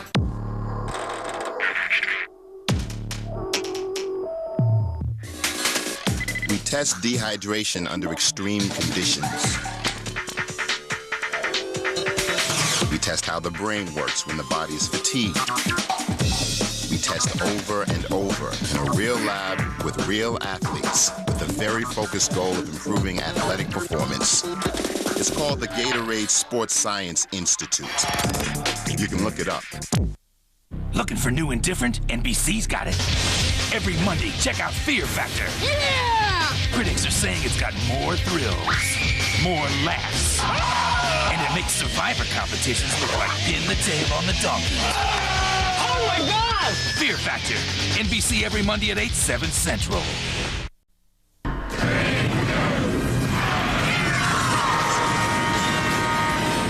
Welcome to Net Zero. At the ad, Net Zero Defenders of the Free World. Introducing Net Zero Platinum, the ultimate internet. Call 1-800-DEFENDER today. It is halftime in Philadelphia where the Lakers lead the Sixers by 14 in Game 4 of the NBA Finals. Ahmad Rashad along with Kevin and PJ. As we take a look at the first half, Philadelphia gave up a lot of easy buckets, PJ. Yeah, they did, Ahmad. Bad enough they're not defending very well. LA's beating them on the offensive boards. They're making a lot more shots, and they have 8 offensive rebounds to Philly only 3. But the real problem, Dikembe and Allen Iverson carrying the team. No third man has stepped up. They got 20 the first 22. Doug Collins talked about it. Overall, 24 out of 37. They need help if Philly's going to get back in this. You're seeing the real world champions. They showed up today. LA is trying to break Philadelphia's spirit. They know that if they dominate this ball game, that they can pretty much put this series away. They're getting great bench play. They're outscoring them on the rebounds. What LA does, their offense looks so easy because of triangle and initiating it with Shaquille O'Neal. They've also turned up it on the defensive end, too.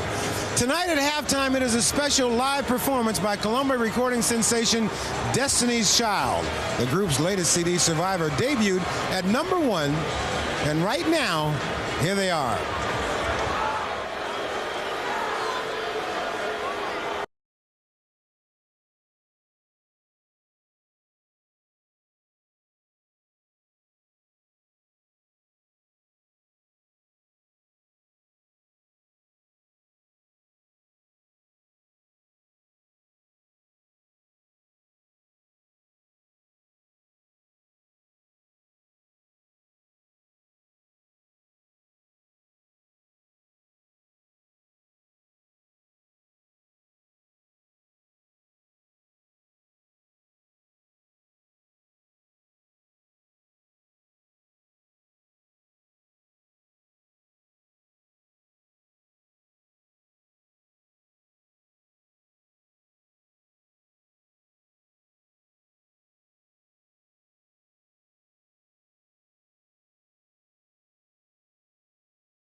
U.S. Open, where Tiger Woods will try to win a record 5th consecutive major.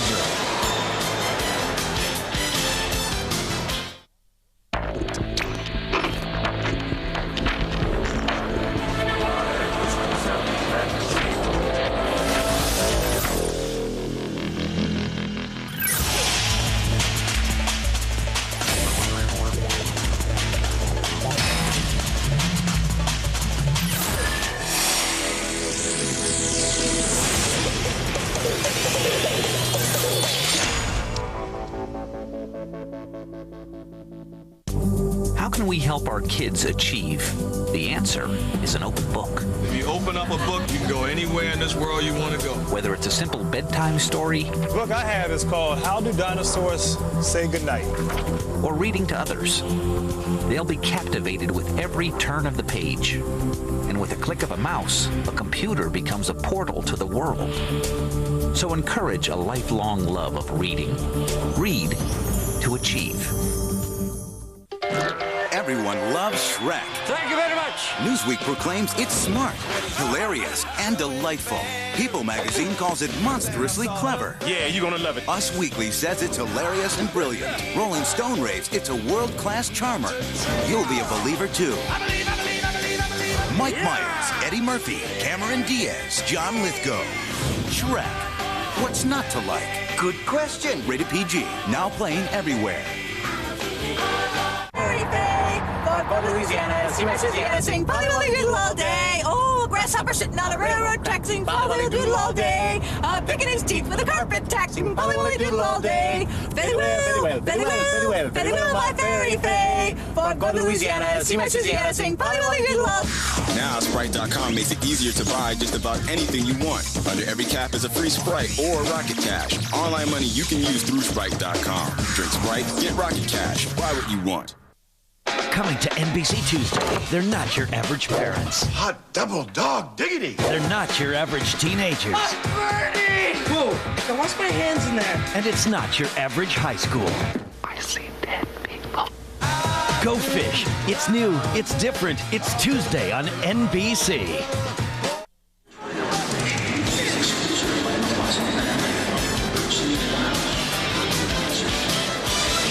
Welcome back to Philadelphia. One of golf's most prestigious tournaments, the U.S. Open, begins tomorrow right here on NBC.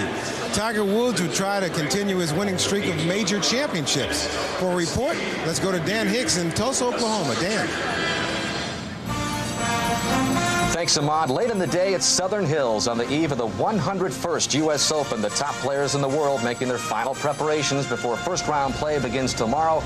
There are 156 players in this field, but this week it has seemed as if there is only one. That's because Tiger Woods has another date with history, a mind-boggling quest for an unprecedented 5th straight major. I'm not trying to win 5. I'm trying to win 1. I guess that's the best way I can explain it. I'm out here this week just to win this week. And what I've accomplished in the past, that's great, but it doesn't hit any golf shots for me this week.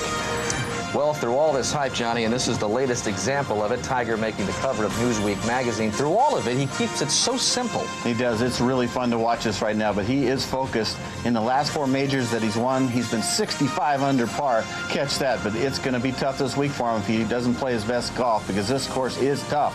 Well, the lead up to this championship has not been without controversy, and it's been about the par 4 18th and its severely sloped green, which prompted a statement from the USGA notifying the players that they are taking measures to slow it down. It has not been mowed the last 3 days. They have been watering it continuously, and they aren't going to mow it before play begins tomorrow morning. We begin our coverage here on NBC of this 101st championship tomorrow at 3 o'clock Eastern Time. Ahmad, back to you at the NBA Finals. All right, thank you very much, Dan. Coming up next, we'll bring you the second half of Game 4. The Lakers lead the Sixers by 14. Thanks for joining us on Net Zero at the half. This has been Net Zero at the half. Net Zero, defenders of the free world. Introducing Net Zero Platinum, the ultimate internet. Visit www.netzero.net today. What if you could use a bunch of hidden cameras to get revenge? or just freak people out. You could set up anything. Like have your friends arrested for espionage. I'm not a criminal, man. I'm an idiot. Leave some dude in a loaded tank. That's my car! Or teach that bad boy driver a lesson. You've never seen hidden cameras do this. Spy TV premieres next Thursday after Friends. Live, local, late-breaking. More Marylanders get their news from WBAL TV 11 News than from any other source. The all-new 2002 Ford Explorer knows no boundaries. Completely redesigned with a roomier interior, available third-row seating, a more powerful engine, enhanced safety features, and a smoother ride. The 2002 Ford Explorer is here, part of the most complete line of SUVs on the planet. And now, for a limited time, get special financing as low as 0.9 or cash back up to $2,250 on Ford SUVs. See your local Ford dealer today. I just went through this Toyota Highlander. I gotta tell you, it's missing a few things. Unlike the Isuzu Axiom, I can't find dual-mode suspension. I can't find 230 horsepower V6. I definitely can't find America's longest warranty. Maybe this is why it's $1,100 more than the Axiom. Reinforced ashtray. Don't worry, everything's labeled. I can have you out of here in a minute. Time to spend with your friends is cool. $2,500 to spend with them is even better. Right now, get $2,500 cash back when you buy a 2001 Chevy Cavalier.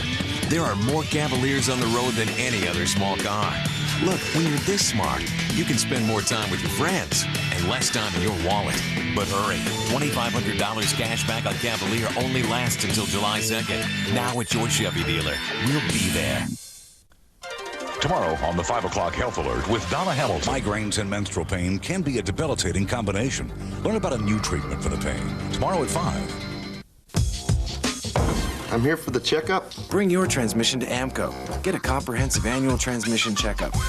Call 1-800-GO-AMCO. Tropical moisture coming up from the south. The Insta-weather forecast after the ball game. Time in Philadelphia, and the 76ers in a huge hole, trailing the defending NBA champion Lakers by 14 as we head to the second half. This is you, and you're comparing a 2001 wide-track Pontiac Grand Prix with a Nissan Maxima GXE. The Grand Prix with Smart Package comes with all this cool stuff. How does the Maxima measure up? The same stuff on the Maxima GXE would cost you over $3,300 more. Wider is better. Now, the 2001 Pontiac Grand Prix is an even better value with available cash back. Grand Prix. There's only one place you can get it. Well, there you go. Do I say may I or can I? May I? And don't forget the please. Hello, sir. Hello, ma'am. Go ahead, sweetie. It's his first time. Welcome to McDonald's. May I help you? Hello, sir. May I have a Happy Meal? Please. I don't think she did good. I think I did well.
Open the vault for me to catch criminals this good. You might want to catch the next one. Sure. You need police who can get under their skin. From the producers of Aaron Brockovich. I got him on video. And the writer of Armageddon. Subtle agent! You see Undercover, NBC Sundays this fall. Back in Philadelphia, Marv Albert, Doug Collins, Jim Gray, Lewis Johnson working the sidelines. The Lakers with a 51-37 lead as this third quarter gets underway. The Lakers 10 of 15 from the field in the second quarter, and they have killed the Sixers off the boards to the tune of 26-15. Well, Marv, the 76ers have missed 29 shots, only 3 offensive rebounds, 2 second chance points, and they start the game out here with the second half of the turnover. But the areas that we talked about they had to improve in, they have 4 points off turnovers, 3 fast break points, 2 second chance points, and the Lakers' second leading scorer is Ron Harper tonight with 8 points. Larry Brown going with Roger Bell instead of Jermaine Jones to start the second half. Nice pass by Shaq. Bryant. Rebounded by Mutombo, only his third rebound of the night. So it's Iverson and McKee in the backcourt. Mutombo up front with Hill and Bell. And Iverson is fouled by Fisher. Well, we were talking about the double teams of the 76ers in the first half and how the rotations were slow. To give you a little idea, the Sixers doubled either Kobe or Shaq 11 times in the first half, and they got 22 points off of it. So they scored 2 points every time they were double teamed. That won't get it done. If you're going to double team, you've got to be able to have some effectiveness, and they have now got everybody involved in the game for the Lakers. Shaquille O'Neal with 3 assists. Kobe Bryant did not look to force the issue. That hook a bit deeper than usual. Mutombo, Kobe only 3 of 6 from the field, but making good decisions. Rebounded by Iverson. Allen Iverson had 12 rebounds in the game on Sunday night. Here's Iverson. Yes. You see, when he rebounds it, he can push the ball up the floor because he already has the ball in his hands. That creates opportunities. It's tougher for them to corral him or double team him. 51-39 Lakers. Trying to take a 3-1 lead in this best of 7. 76ers in a desperation scenario looking to tie the series at 2. Game 5 here in Philadelphia on Friday. Iverson for 3. But away from the ball, we get a whistle. Well, Tyrone Hill moved on the screen as he was setting the pick for Allen Iverson.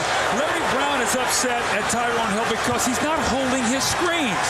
He's moving and trying to get open. If you will set the screen and create the contact, now when your man helps, you can be the one to get open. Harvey's moving so quickly that they don't have to make any decisions. Here's Fisher from downtown. Derek Fisher with his second field goal. He now has 5 points. We were talking with Sixer coach Larry Brown about Tyrone Hill prior to Game 3, and he was upset with Tyrone at that point for the same reason. Not holding his screens. And a foul again on Hill. Tyrone Hill with his 4th. Well, you can just sense the frustration. He has so much anxiety. He wanted good things to happen. Now he's going to get a delay of game warning. So he's had 2 fouls and a delay of the game. That's just an easy call. A push in the back. What you've got to do is seek the open area. Larry Brown talked to us about that the other day. He said in the Milwaukee series there were so many double teams he could go to the boards. In the LA series that's not the case. He's got to find the open area. Larry Brown with a decision staying with Tyrone Hill. Iverson is called for the trip, although there are not many options. Jermaine Jones, second-year player out of Georgia, did not play well in the first half. George Lynch is available, but certainly limited coming back from the broken foot. Well, you can see Allen Iverson as he steps up to try to close out on Fisher. He accidentally trips him for the foul. O'Neal. Beautiful turnaround by Shaq, who has 22 points. The Lakers back up by 17, matching their biggest lead of the game. Brown getting impatient. Iverson lost it. Fisher with a good play. Well, we're going to find out in the next 5 minutes whether or not the Sixers can get back in this game.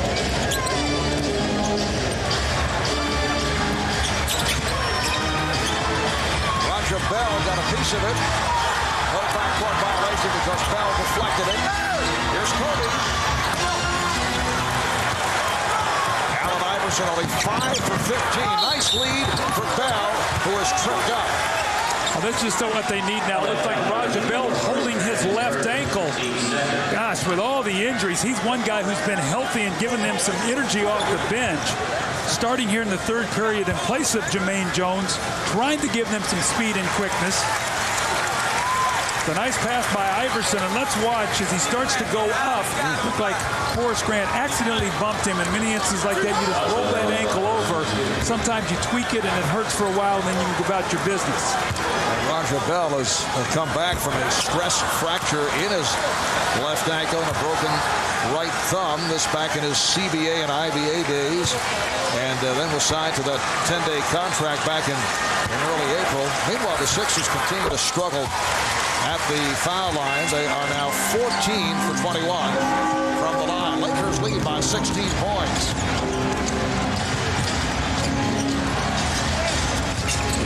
Rick Fox handling against Aaron McKee.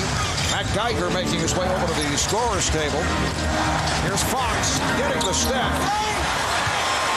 And back comes Iverson. Played well by Fisher and then draws the double. Iverson trying to split his way through, and then the pass thrown away, but Grant not able to hold on. So the 76ers will maintain possession. When Iverson gets down to that baseline, you can see, Mark, they're building a wall against him. You got the out-of-bounds line, and they're chasing defenders and give him no outlets. That time he was very fortunate that that pass was not picked off. It's like a technical foul has been called on Allen Iverson.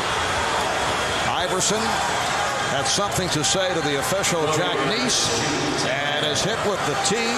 Kobe Bryant will shoot it. Well, we saw Derek Fisher talking about playing against Allen Iverson. You know, Fisher's one of the best in the league, as we see Kobe miss the free throw, at drawing the offensive foul.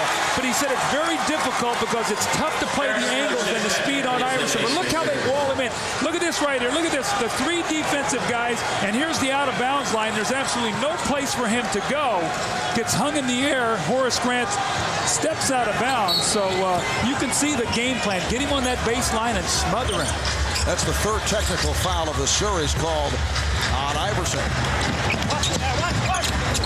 Snow is back. He and Iverson in the backcourt off the double team. The foul on Rick Fox. That's 3 on Rick.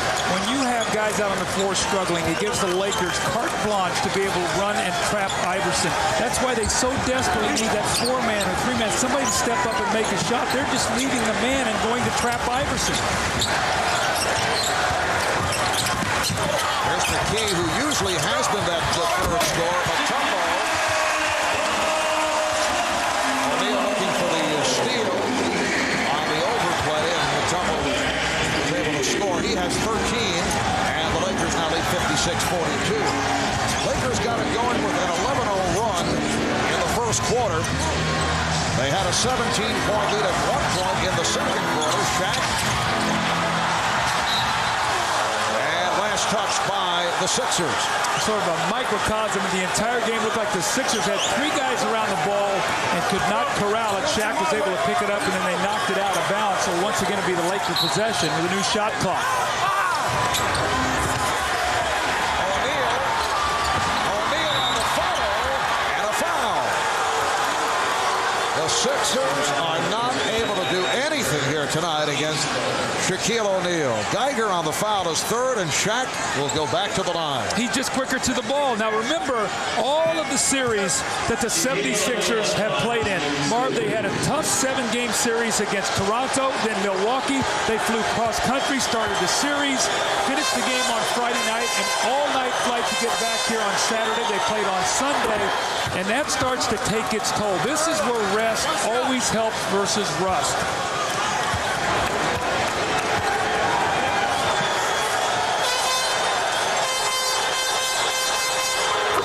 Well, Shaq now has the touchdown, 8 for 14 at the line.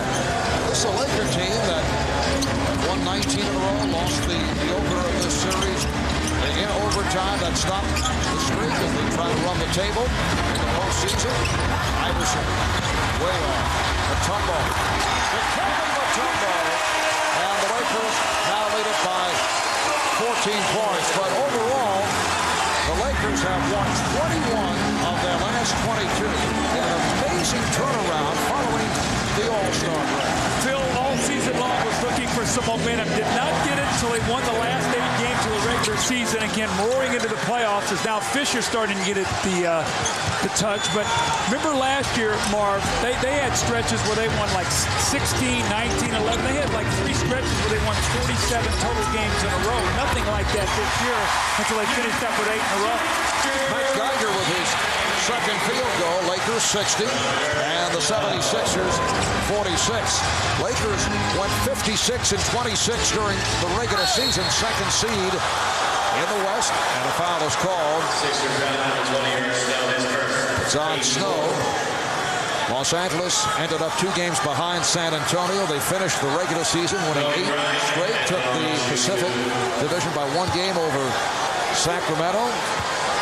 And no one even talks about the difficulties that took place, the tension between Kobe Bryant and Shaquille O'Neal that obviously has been ironed out since the problems of the first half of the season. I felt all along when it got down to the end of the year, and these 2 guys both had a chance to sit out with injuries and watch the team play, that they would put winning above everything else, and they have done that. Their defense has been picked up.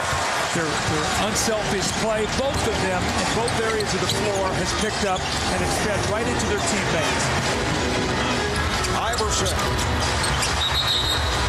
Allen Iverson now 5 for 17.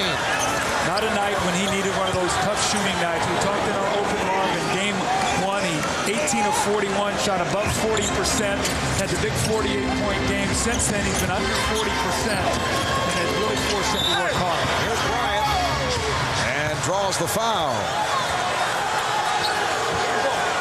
He was fouled by Snow. Kobe has not been able to get going to this point. 3 of 8 from the field, 7 points, but showing his all-around talents, 8 rebounds and 9 assists. And has, as we mentioned earlier, not forced the issue because Shaquille O'Neal has been so thoroughly dominating. Well, tomorrow at 3 Eastern, NBC will present first-round coverage of golf's greatest championship, the 101st U.S. Open. You'll see world #1 Tiger Woods as he begins his quest for a 5th consecutive major. As David Duval, Fred Cutler, and he goes, and more. And then Friday night at 8 Eastern, a special for golf fans. Matt Lauer will chronicle Tiger's amazing rise to stardom on Headliners and Legends. 6 minutes remaining in the third quarter. 17-point Laker lead. Snow. Geiger trying to keep it alive, and last touch by the Lakers. As I look out at Aaron McKee, you can see he's working so hard. He is struggling to get any kind of energy at all.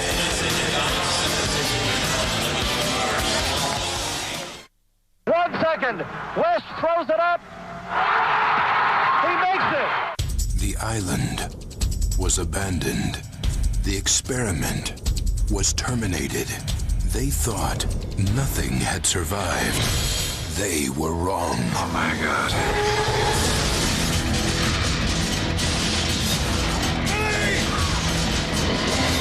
Wait, he's coming back! Jurassic Park 3. Rated PG-13. At theaters Wednesday, July 18th.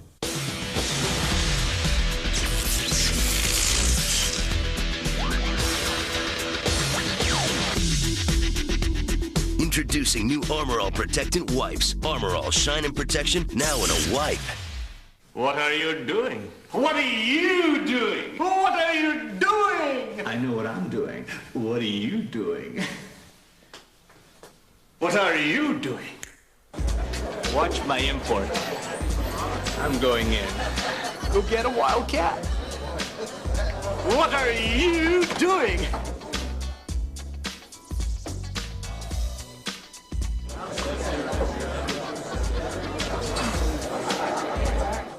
This is you.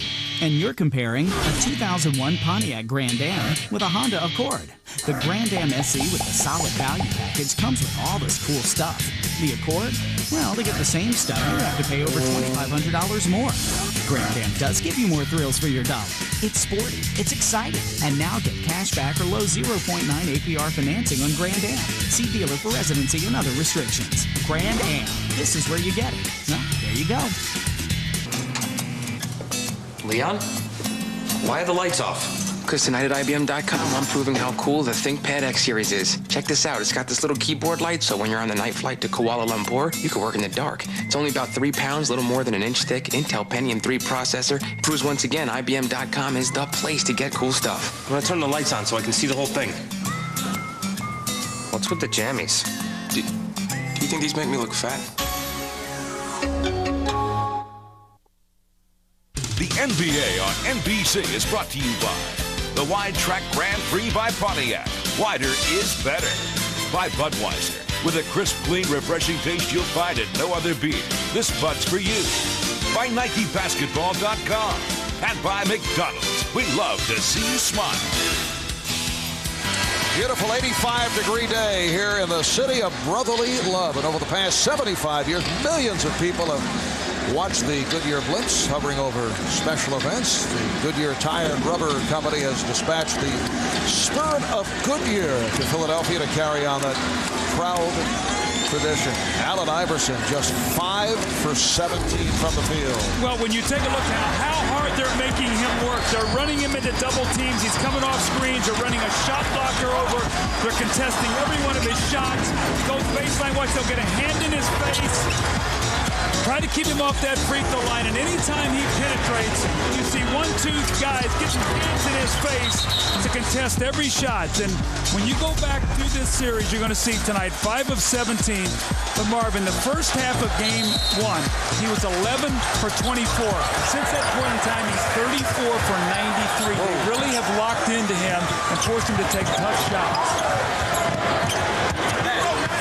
He is on pace to break the NBA Finals record for most field goal attempts in a series. A tumble.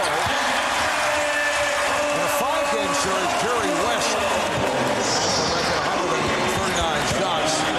And Iverson right now with 117, including the 17 this evening. 63-48. Los Angeles on top with 5:20 left in the third quarter. Rick Fox for 3.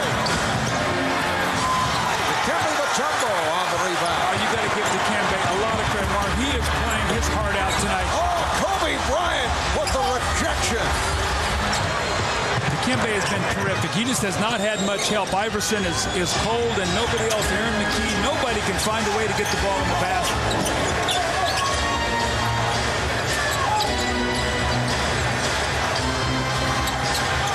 Shaq getting good position.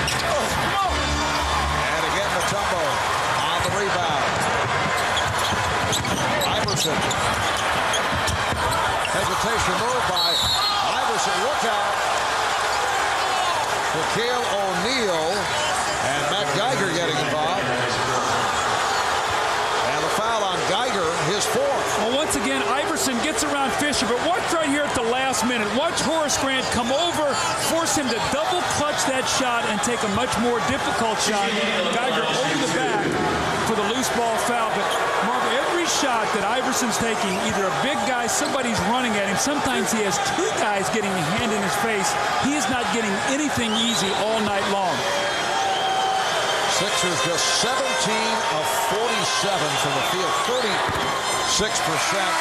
The Laker defensive effort has been just outstanding. Well, normally, if the Sixers miss that many shots, they'd have a lot of offensive rebounds. That has not been the case. The Lakers have done a terrific job on the defensive board, so they've forced them into tough shots. They have only 4 offensive rebounds.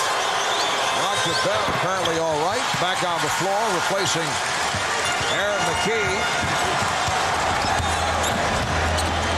Shaq now 8 for 16 at the line.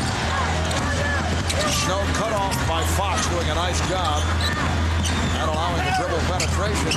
Marvin, almost like the Lakers are playing 6-on-5 right now. get the idea that the Sixers are circling, not able to get to the rim. And a foul. Fox pushed by Bell. But it's like the Lakers have an extra guy out there. It looks like you see Larry Brown going, how can we get a basket here? We're trying to penetrate. There's no place to go. We run screen roll. Here comes Kobe on the floor on the fast break. Rick Fox almost makes a tremendous shot here, but he will go to the line to shoot too. But you got to credit the Laker defense. So much is talked about Kobe and Shaq and the offense, but this stretch they have played in the playoffs has been done with tremendous defense. They won the championship last year with defense and rebounding, and if they win it again this year in the playoffs, that's why they'll get it done. Fox at the line for the first time. Ron Harper, nice job in the second quarter, firing from all angles. He had 8 points. One less shot than Kobe in the first half. If we would have said that, we'd have thought the Lakers would have been down by about 20 points if he had the same amount of shots as Kobe. So the Lakers have a 17-point lead, again matching their biggest of the night. Iverson. One and done. It has been it's developing into a horror show here for Allen Iverson. He's 5 for 18 from the field on a night where the Sixers have needed a special performance. That will count, and the foul. They needed a big performance from Allen Iverson, and they have not been able to get it. What the Sixers have to do now, as we see once again Kobe Bryant getting to the basket, just a great finish, the concentration to get the three-point play opportunity. But Marv, what you have to do right now if you're the Sixers, you have to find something that's going to work that maybe will help you in Game 5. Their whole thought process now is we got to find something that we can hang our hat on, especially to find some offense. 12 points for Kobe, who was 1 rebound and 1 assist away from a triple-double, which is not common in the NBA Finals. Fisher off the steal. Iverson trying to draw the foul. And Kobe Bryant with the finish. The Lakers now lead 70-48.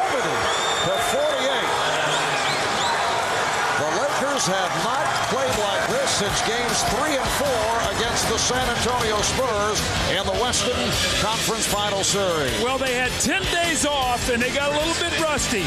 And they lose Game 1. The Sixers got their attention. Since then, it's been their defense. It's been big plays in the fourth period. But all that rest now has turned into a lot of energy. And this guy with the powerful finish, the Lakers are up 22. And look at their bench to say, we're getting closer to that championship. We want to repeat.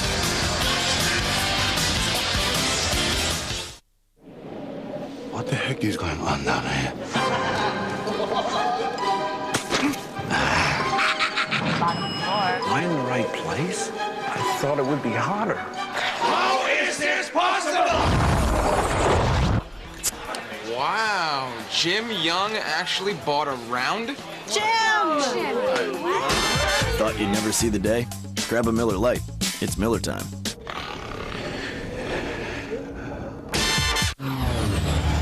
On July 18th, We have a landing strip up ahead. You want me to put it down?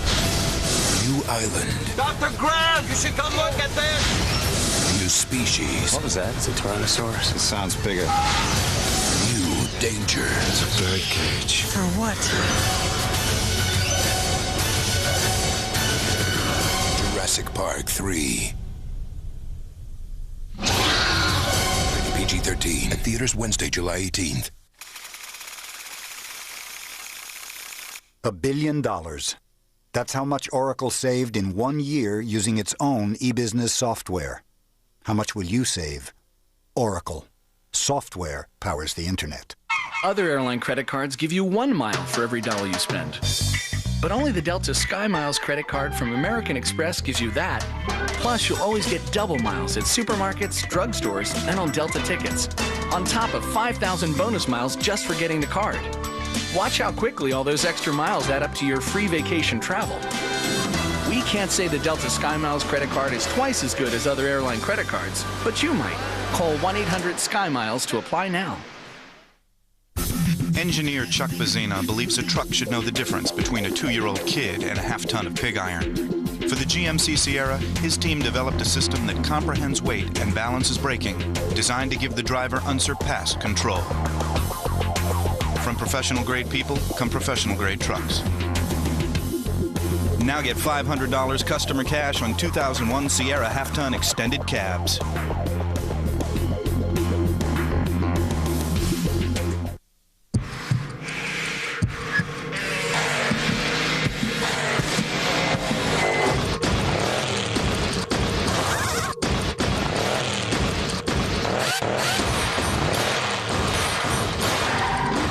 NASCAR is moving to NBC and TNT this July. Lewis Johnson back in Philadelphia, Game 4 of the NBA Finals. I'm joined by 1999 Winston Cup champion Dale Jarrett, who may be considered the Allen Iverson of auto racing as you try and catch Jeff Gordon this year for the championship. But you're doing it with torn ribs, muscles in the ribs there. Is there a fair comparison with playing the game hurt and driving 200 miles an hour hurt? Well, I think there's a little bit of comparison. The Sixers have done a great job this year, and we are kind of like my race teams, like the 76ers here. We're chasing the Lakers, who is Jeff Gordon and his team right now. They're hot. Hopefully by the time NBC takes over in just a few weeks with our NASCAR schedule, we'll be back on top. He passed us last week, but we're excited about getting back to racing. We're racing Pocono this week, then we'll get to Daytona on July the 7th. Got a great race for the fans to watch on NBC. All right, Dale, good seeing you. Enjoy the game, and we'll see you on NBC. Thanks a lot. Appreciate it. All right, Mark, back to you. All right, Lewis, Eric Snow able to hit the jumper down as a walking promotional announcement. And NASCAR will be coming to NBC and TNT with 20 straight weeks of racing starting July the 7th. Off the steal, here's Snow. Blowing the layup, but Iverson is right there. We have seen very few spurts by the Sixers. 4 unanswered. And that's a big deal the way things have been going here for Philadelphia. Well, Phil Jackson's going to immediately go to Robert Horry, not happy with a couple turnovers, but when you got Shaq, you can go right into the post and you can quiet the crowd. Once again, as it just seems like the Sixers just have not been able to find any answers for any kind of defense, either against Shaq, the double teams, or anything. Lakers up by 20 points with 2:20 remaining in the third. As Tyrone Hill will just check back in. It counts on the foul. Tyrone Hill, who has had a very difficult time in this series, will head to the line. Well, the Sixers coming out of the timeout, trying to get something going. Eric Snow hits the jump shot, then he comes up with a big steal. Looks like he loses his balance here at the end, can't finish, but you never give up on a play. Maybe that'll get Iverson going. That's the easiest basket he's had. And then Tyrone Hill, I think the best thing about that play is you go in there, you see Shaq. There's no time to think. You just got to try to make an instinctive play, and he needs more of those. That was his first field goal. Completes a three-point play as he was hit by Horace Grant. So 72-55, 17-point edge by the Lakers. Robert Horry is back on the floor. And Fox with Horry and O'Neal up front. Fisher and Bryant at the guards. Here's the drop step. Oh, beautiful move. Shaq once again going to the finesse. What a shot. I mean, the big guy's got the whole package right now. He's dunking, running the floor, little slip shots. 28 and 13 for Shaquille. Aaron McKee for 3. Hill with the rebound. They have the new clock going. Mutombo setting the screen, but Shaq switches off. Here's Hill dishing for Mutombo. Fox hit the floor, but he's all right. A minute and 15 left in this third quarter. The Lakers lead 74-57. See, Robert Horry's in the game now. He brings the ball up against Hill, so there really is no pressure defense. That's why Phil went back to him. O'Neal with a power move on Mutombo. Footwork, jump shots, power. When he plays like this, he always looks over to us like, what are you guys saying about me right now anyway? I feel like, it's like watching a child in day camp looking for appreciation. A little affirmation. Yes. Iverson with the shot clock running down, forces a 3. And Robert Horry ends up with the basketball. You see Horry once again bringing the ball up against Tyrone Hill. That's what Phil loves him in the game for, to handle that kind of pressure. Plus, he also makes big shots. And We've seen that throughout the career of Horry, first as a member of two championship teams with the Houston Rockets. Bryant on the crossover is fouled with 14 and 5/10 seconds left in the third. Eric Snow collecting his fourth. Little floater, Shaq squirts it up, the little knuckleball that goes in, and then he says, I'll go to the power package this time. And, you know, Dikembe fighting him every step of the way. I mean, you got to give Dikembe credit. There's no double team here, and Shaq is so powerful. And the big guy's hitting the jumper, and he's getting to the post, and he's getting dunks and layups. You know, he's an unstoppable player. Well, following the game on most of these NBC stations, your local news, and then the Tonight Show with Jay Leno. And for those of you who would like to continue with the NBA Finals, we'll have a post-game special on CNBC right after our telecast. The entire cast will recount the game, highlights. We'll check in on the live press conferences, talk to the Lakers and the Sixers as we take a look back at tonight's game. Final seconds of the third. Mark Matson, who just came on with the block. What a play by Matson, the rookie from Stanford. The ball was last touched by the Lakers, so the Sixers with 3 9/10 seconds remaining in this third put it in play. Eric Snow for Tyrone Hill, and Hill is able to hit. 1 second left. Matson gets it off. They love Mark Matson in Los Angeles because of his hustle. So Matson steps onto the court, comes up with a block shot, then a good hustle effort. We played 3. Lakers up by 18. We'll be back after this from your local station.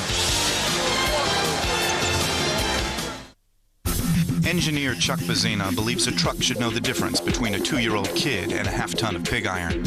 For the GMC Sierra, his team developed a system that comprehends weight and balances braking, designed to give the driver unsurpassed control.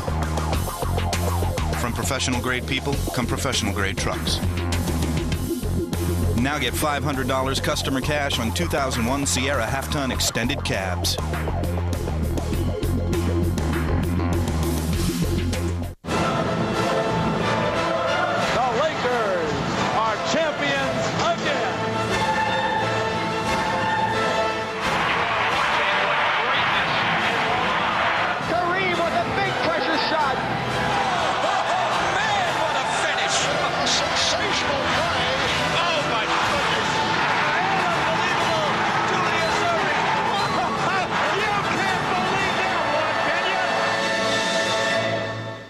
Jay's All New with Lucy Lawless and Coach George Karl. NBC tonight. The Kia Sportage in the Paris-Dakar Rally. The most grueling race in the world. 6,200 miles, 100-degree temperatures, 21 days, and no deodorant. The 2001 Kia Sportage, thoroughly tested and backed by a 10-year, 100,000-mile warranty. Right now, get up to $2,500 cash back or 1.9% financing through July 2nd. Hit the road, feel the earth rush under the wheels of your Ford.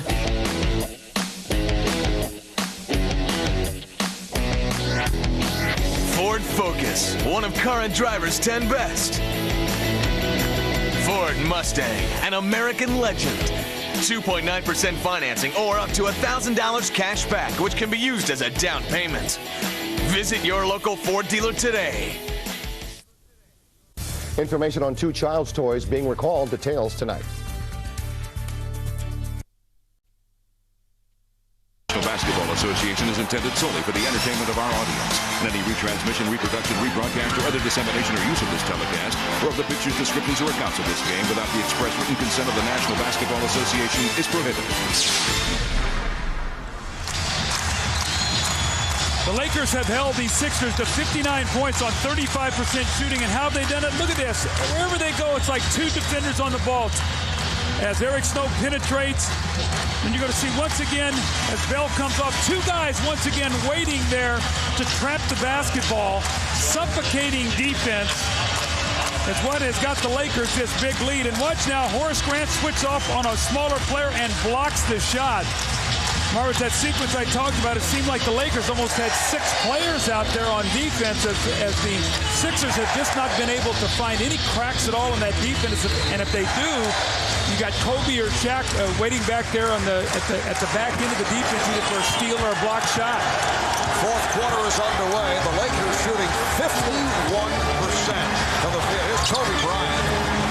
Dikembe Mutombo on the box out. Larry Brown is George Lynch. Back on the floor with Mutombo and Bell up front. Snow and Iverson at the guards. And Snow with a nice move, able to penetrate. 77-61. Lakers. Phil Jackson upset and takes the early fourth quarter timeout. Well, he does not want to allow this 76er crowd and team to get back into the game with energy plays, where they force a tough shot, they get a layup. Eric Snow does a nice job here on the switch against Robert Horry, lays the ball in the basket. They're within 16, and we've seen them come back from bigger deficits than this.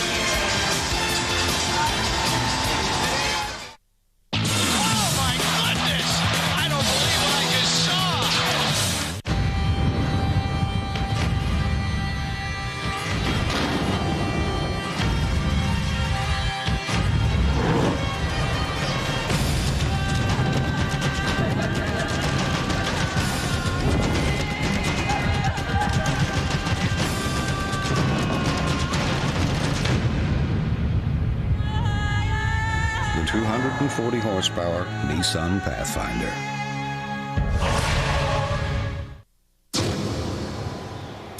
Finally, Gatorade brings you energy in a bar.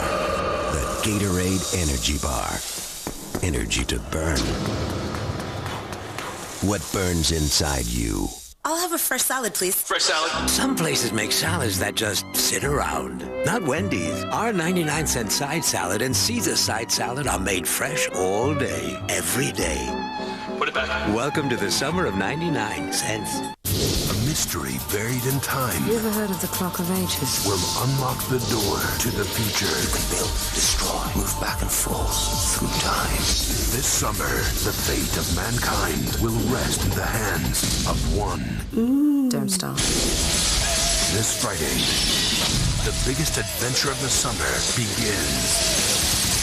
Angelina Jolie is Lara Croft, Tomb Raider, rated PG-13. This Friday in theaters everywhere.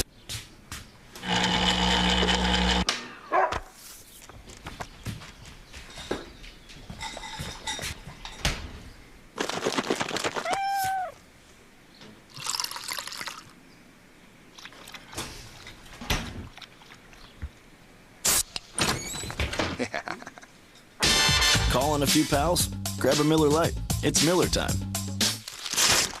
Hey guys, hanging out? I'll hang out. The NBA on NBC is brought to you by Nissan, driven by Miller Lite. Grab a Miller Lite. It's Miller time. By Jurassic Park 3. This summer, it's not just a walk in the park. In theaters everywhere, July 18th. And by Gatorade Thirst Quencher. It's in the NBA. Is it in you? We are coming up on 11:30 here in the Eastern Time Zone as we welcome you back to Philadelphia whenever the Goodyear Blimp has its camera focused on an event. You know you're going to get a unique view overhead this evening. The Blimp Spirit of Goodyear, based near Akron, Ohio, home of the world headquarters for the Goodyear Tire and Rubber Company. Marv Albert with Doug Collins from First Union Center. Phil Jackson taking a timeout, 25 seconds into the fourth quarter. The Lakers have a 16-point lead. Lakers have led by as many as 22. Here's Horry, seemingly losing control and then able to keep it alive. Horry tries to set the pick. Lynch switching off on Bryant. Fox for three. Come the 76ers.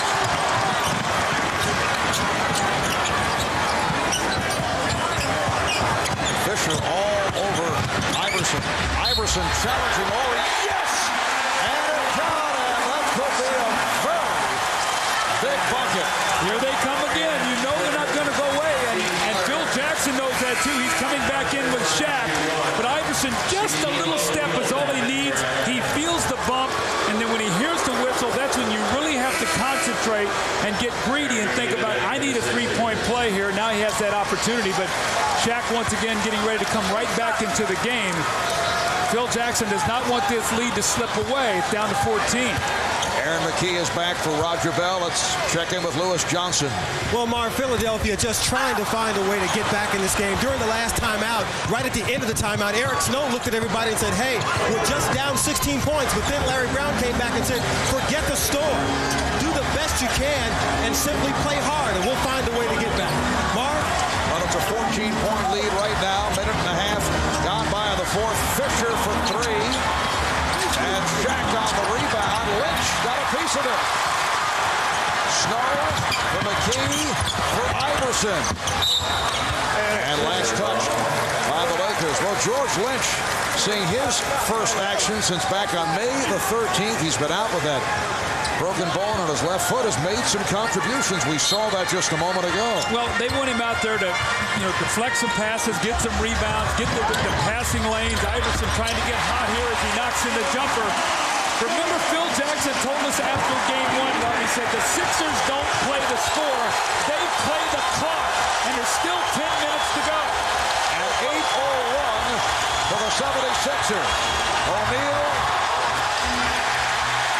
Here comes Philadelphia. Aaron McKee, only 1 of 7 from the field, puts it back in the hands of Allen Iverson. Iverson on the penetration. Iverson again, turning it from what has been a nightmare.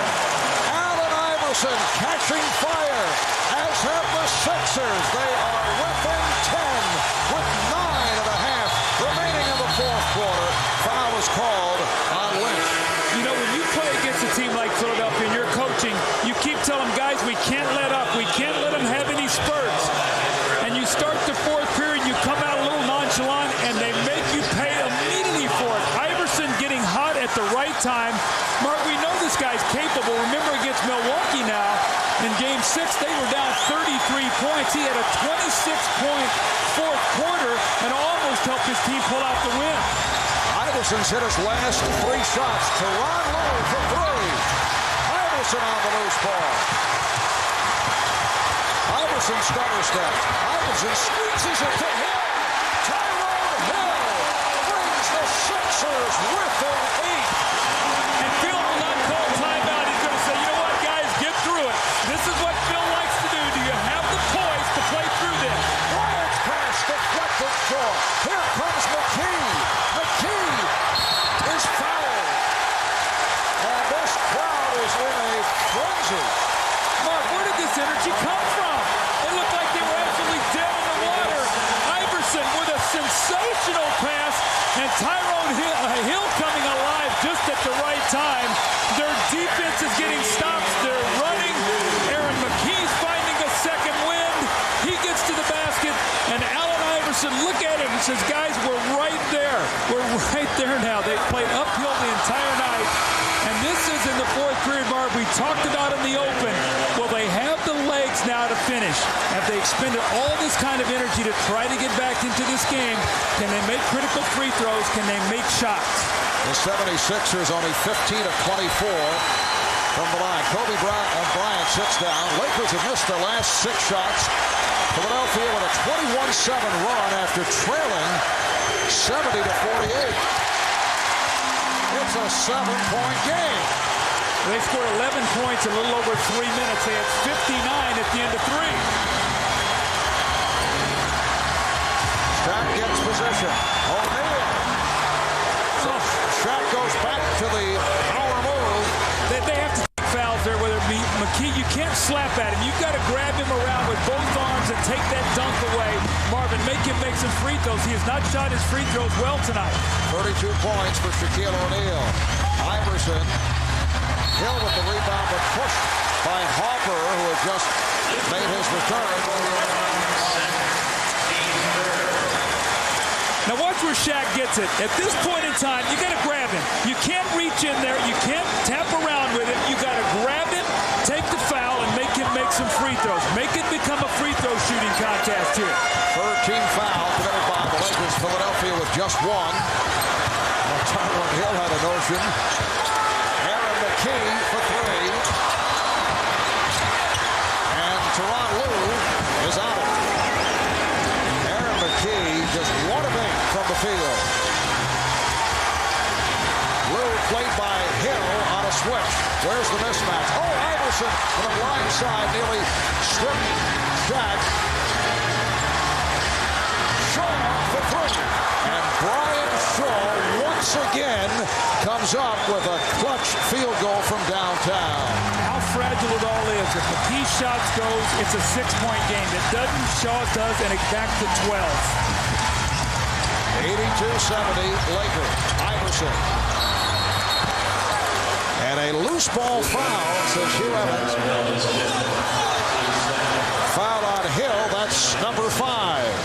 Now here's Bryant Shaw right here, and he's going to go to that 3-point line. And you see these Sixers double, triple teaming him, and he just steps out and makes the big 3. So again, that 6-point swing there. Instead of 6, it's back to 12. 7:25 remaining on the 4th. Lakers now 6 for 13 from 3-point land. Lue tees it up for 3. Make it 7 of 14 from downtown. Tyronn Lue has been one of the standouts for the Lakers coming off the bench in this series. He's done as good as you could hope for on the defensive end against Allen Iverson, and he's hitting his shots. Well, Tyronn Lue has stepped up, hit a couple big threes, but again, order once again restored for the Lakers. The Sixers playing uphill. They got right back into it, but 2 big threes, and now they trail by 15.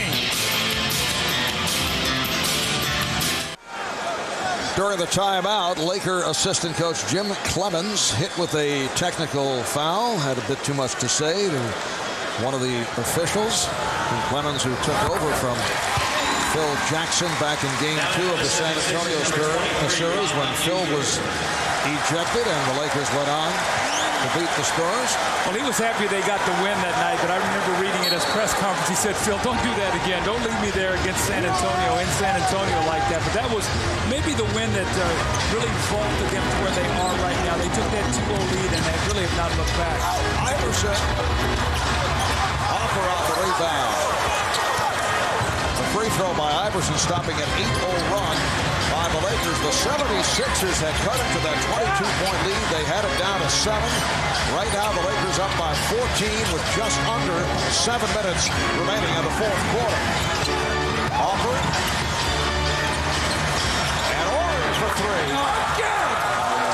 Robert Horry, who had that enormous three-pointer from the corner that sealed it. Here on Sunday night, it was almost the same spot, able to hit, and it's at 88-71. Laker lead, and they're doing major damage to the Sixers from three-point land. McKee. Well, if you look at it, Marv, it's a 17-point game, and the Lakers are plus 24 at the three-point line. 8 threes to 0 for the 76ers. Aaron McKee is now 1 for 9 from the field.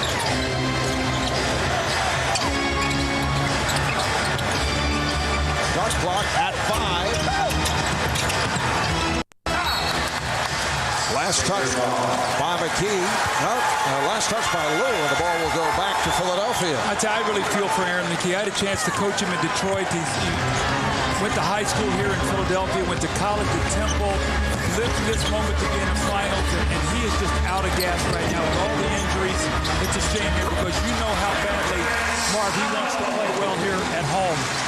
76ers say he has been exhausted. Took a blood test this past Monday to see if he needed additional electrolytes to combat a fatigue problem. The blood work was fine. McKee playing with a sore shoulder, fractured right ankle, sprained right thumb.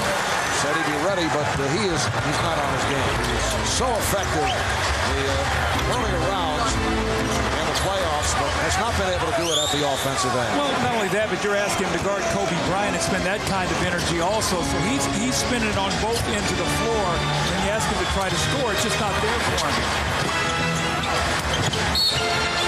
The foul is called on Mutombo.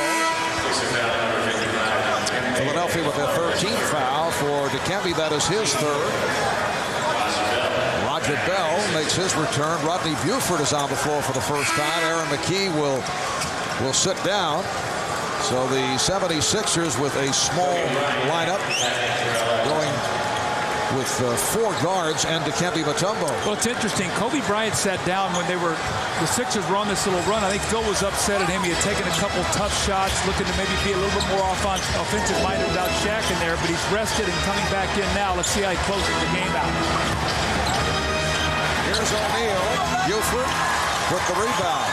Shaq is 1 rebound and 1 assist away from the first triple-double in the finals since back in '93. Nice move by Iverson, has come on late after having his troubles for 3 quarters.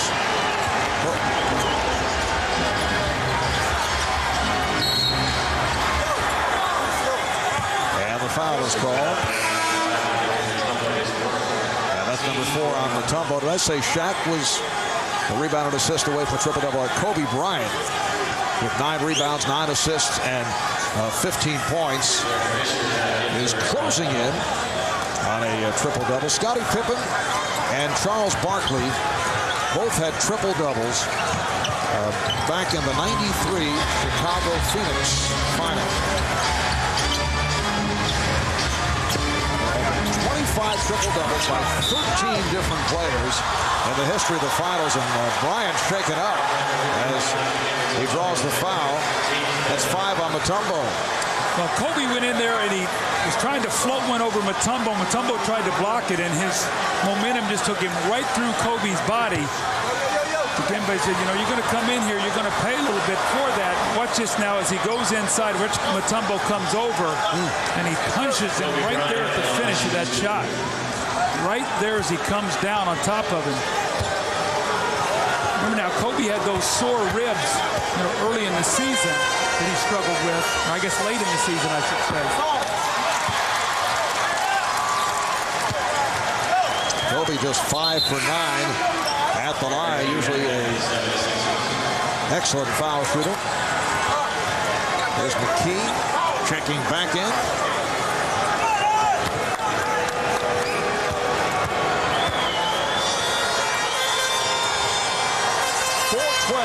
Remaining in this fourth quarter. The Lakers 89 and the Sixers 75. Lakers looking to go up 3 games to 1. Game 5 here at First Union Center on Friday night, and here on NBC. Iverson, Fisher able to hang in. Iverson now gets the step to set it up. Mutombo is fouled. This Allen Iverson, I marvel at him. Just his energy. I mean, he gets knocked around. He's been struggling the entire game. He just keeps coming at you. Just keeps coming at you. Got the ball in the lane, found Dikembe Mutombo. So he really, I mean, he's going to play this out to the finish. You can see that he's going to leave everything on the floor tonight. Mutombo, 1 for 1 from the line. And reminder, Friday night, 9 Eastern, 6 Pacific for the NBA Finals game number 5.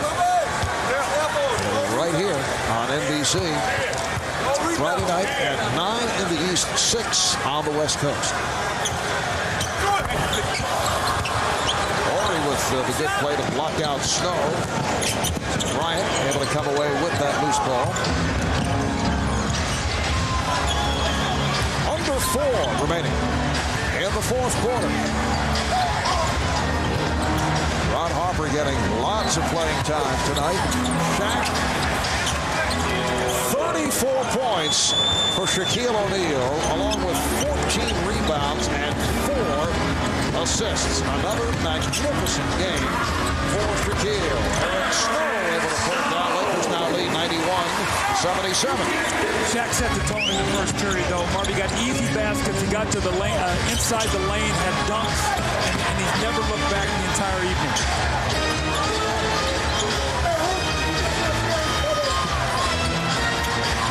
Horry this time from straight away from downtown. Well, if you don't double Shaq, he has 34. If you do, they're pairing you with their three-point shooting. Mark, this is an amazing run that this Lakers team is putting on right now. And this Sixers able to answer with the three. Meanwhile, the Lakers 9 for 17 from downtown. And the 76ers finally get their first three-point field goal, so 9-1 from that three-point line. By my math, plus 24 in a 14-point game.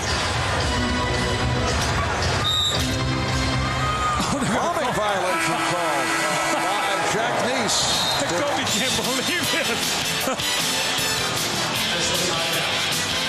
This little Shaq diesel power as he spins inside, gets the easy shot off the glass. Lakers in control by 14.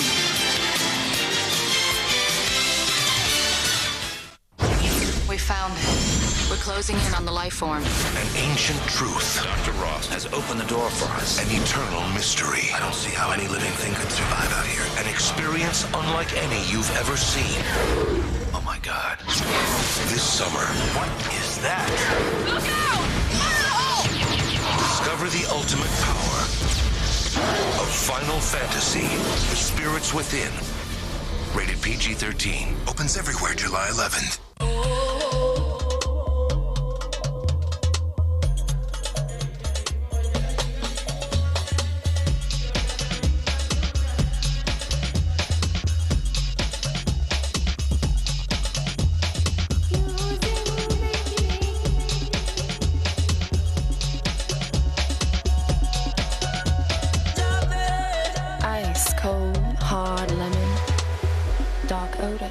A different shade of yellow. Hey, Dad, what's that?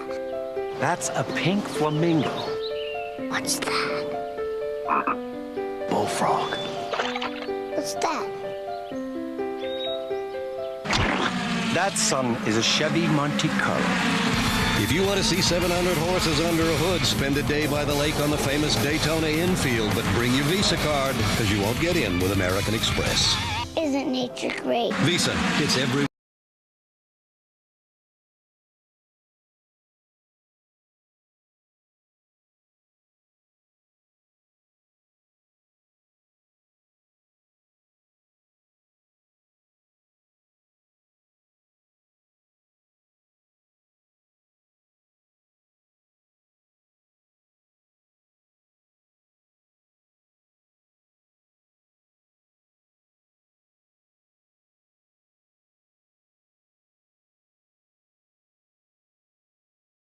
She ruled last year.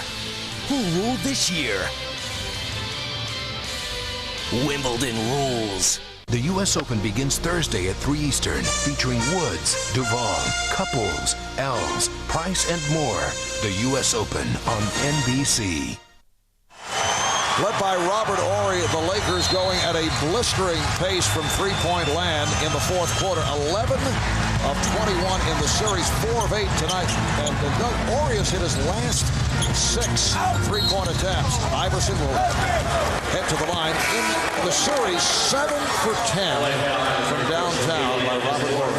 You know, the amazing thing, when the Lakers were going to play San Antonio, the first 2 rounds they shot 27% from the three-point line. And remember, in the San Antonio series, it was Derek Fisher. He hit 15 of 20. And when you look at that three-point shooting, remember now, the Sixers had cut it to 3 in Game 2. 2 minutes to go, Fisher hits the big 3 to push it to 6. And then in Game 3, a 1-point game, the ball swings to Horry. He hits a big 3 to make it 4. So not only have they shot the ball well, but well at the right time. Iverson with 33 points, but he's had the one spurt and too late. With the Lakers now up by 12. Horry under pressure. Ollie looking for the steal. Lakers now just looking to take as much time as possible. Coming up on 2 minutes remaining in this fourth quarter. Here's Kobe Bryant. Yes. He's had a quiet game tonight when you look at it points-wise, but you know what? He was in such control. Shaq had it going early. He had 8 assists in the first half. Well, he took 6 shots early in the game because his teammates were in a great flow. That's the patience that Bill talked about us and how proud he was of Kobe, especially coming back to Philadelphia where he went to high school. Iverson now has 35.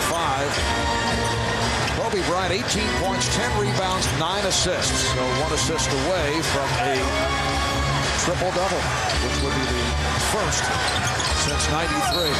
He's fouled by Jermaine Jones.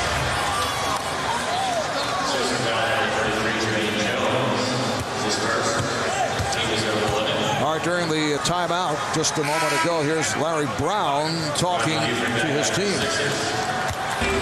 Just keep playing. Couldn't be prouder of the way we're playing, all right? Shit, the effort's phenomenal. Most teams would have gone home a long time ago. Let's keep going. Keep going. Get something out of these last few minutes. Well, Larry Brown trying to tell his club to hang in, obviously looking ahead to game number 5 here on Friday night. Lakers now lead by 13. A minute and a half remaining in this fourth quarter. Todd McCullough lost it. It'll be interesting on Friday night, Game 5. Now, Mark, remember last year they were up 3-1 on Indiana at Game 5 in Indiana, and the Lakers really didn't show up. You got to give the Pacers a lot of credit. I think they beat them by about 35 points. Will this team be more mature and want to finish this game here or finish this championship in Philadelphia? They'll make a mistake if they play it because they've got 2 games at home. You better play it to try to finish it. Remember, Indiana almost won Game 6 in L.A. last year. Here's Rodney Buford, and the Lakers are on their way to making it 22 wins in their last 23 games. A remarkable streak, in particular when you consider where they came from during the first half of the season. Fisher for 3. Come on now. Derek Fisher with 10 points. And that is his second from downtown. So the 76ers continue their red-hot shooting from the three-point area. 10 out of 19 from beyond the three-point line. Buford with 18 seconds remaining. Lakers 100 and the Sixers 86. So the Los Angeles Lakers with a commanding 3-1 lead over the Philadelphia 76ers, who are hearing cheers from the crowd. It's a tough crowd here in Philadelphia, but they have appreciated this hustling 76er ball club. Well, and well they should. This team has given them their heart and soul. We've seen them climb back in every series, being from behind, finding ways to win, winning in critical Game 7. And right now, Marv, they're just overmatched against this Lakers team that's playing terrific basketball. Shaq is on top of his game, and they're getting unbelievable play from the rest of their team. Shaq with 34, Kobe with 19, Iverson finished with 35. Let's check in with Jim Gray. Jim? All right, thank you very much. Kobe Bryant, you were just 1 assist away from a triple-double. But the Sixers made a heck of a run again. You said at halftime you can't go for the jugular. Why not with this group? Well, they keep on fighting, and they score in bunches. So, you know, it's important for us that you remain poised when they make their run and continue to do what we do. It seemed as though the offense was in sync tonight, but can you talk about the great disparity in threes, you guys? I think you made 9 more than the 76ers did. No, I love you. Well, what we did was you just... Say that again? I love you, Kobe. Well, all we did was just threw the ball in the Shaq and let them double team, and, you know, when they collapsed their defense, we just kick it out to our shooters, and everybody was making shots. No team has ever come back, Shaq, from a 3-1 deficit. Is this series over? For us, you know, we're just focusing on one more win. You know, we've been in this situation last year. We had a lot of scary moments. This year, we wanted to just come and take care of business all the time. We let one game slip away, so for us, it's just focusing on getting one and win, and we're going to try to do that on Friday. Have you learned a lesson from what happened last year in Indiana? You had a great game, and then you guys came out and lost by 30 points on the next attempt. I don't think we learned a lesson. I think it was a learning experience for us. And, you know, for us, it's just one more win. You love him as well? All right back at him, man. Right back at him. A love fest. Who would have ever thought that? Back to you, Marv. All right, thanks, Jim. And the Lakers are now 7-0 on the road in the playoffs, tying the 1995 Houston Rockets' most consecutive road wins in a single postseason. Lakers up 3-1. We'll be back in a moment.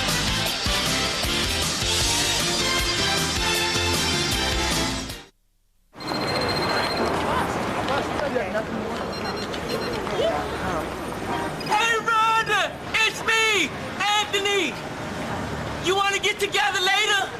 The doctor said it's not contagious. Oh, girl. Now, Sprite.com makes it easier to buy just about anything you want. Under every cap is a free Sprite or Rocket Cash. Online money you can use through Sprite.com. Drink Sprite, get Rocket Cash. Buy what you want.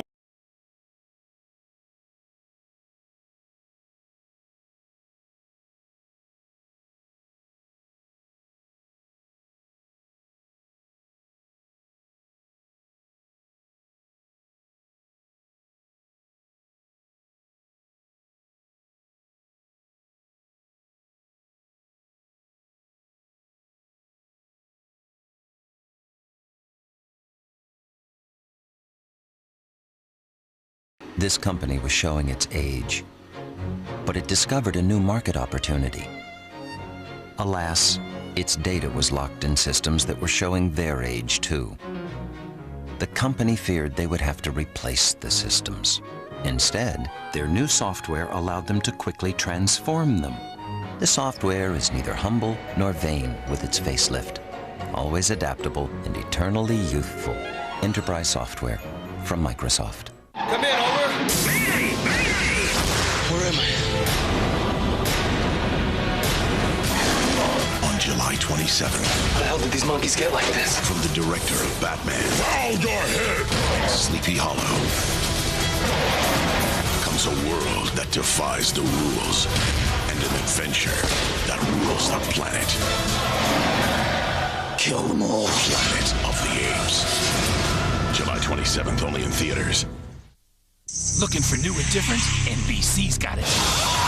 Every Monday, Fear Factor. 6 real people compete against their fears. Oh my God. Worms. And each other. Oh my God. Then, brand new Weakest Link. Who has a brain only a mother could love? All new Fear Factor and Weakest Link. It all starts at 8/7 Central, NBC Monday. With the win tonight here in Philadelphia, the Lakers now at 14-1 through the postseason. That's the best for the moment, the best all-time playoff winning percentage in the history of the NBA. The finals continue right here on NBC Friday night at 9 Eastern with Game 5. The Lakers looking to make it a second straight championship. The Sixers hoping to send the series back to Los Angeles. Coming up after your late local news, it's The Tonight Show with Jay Leno. And for those of you who would like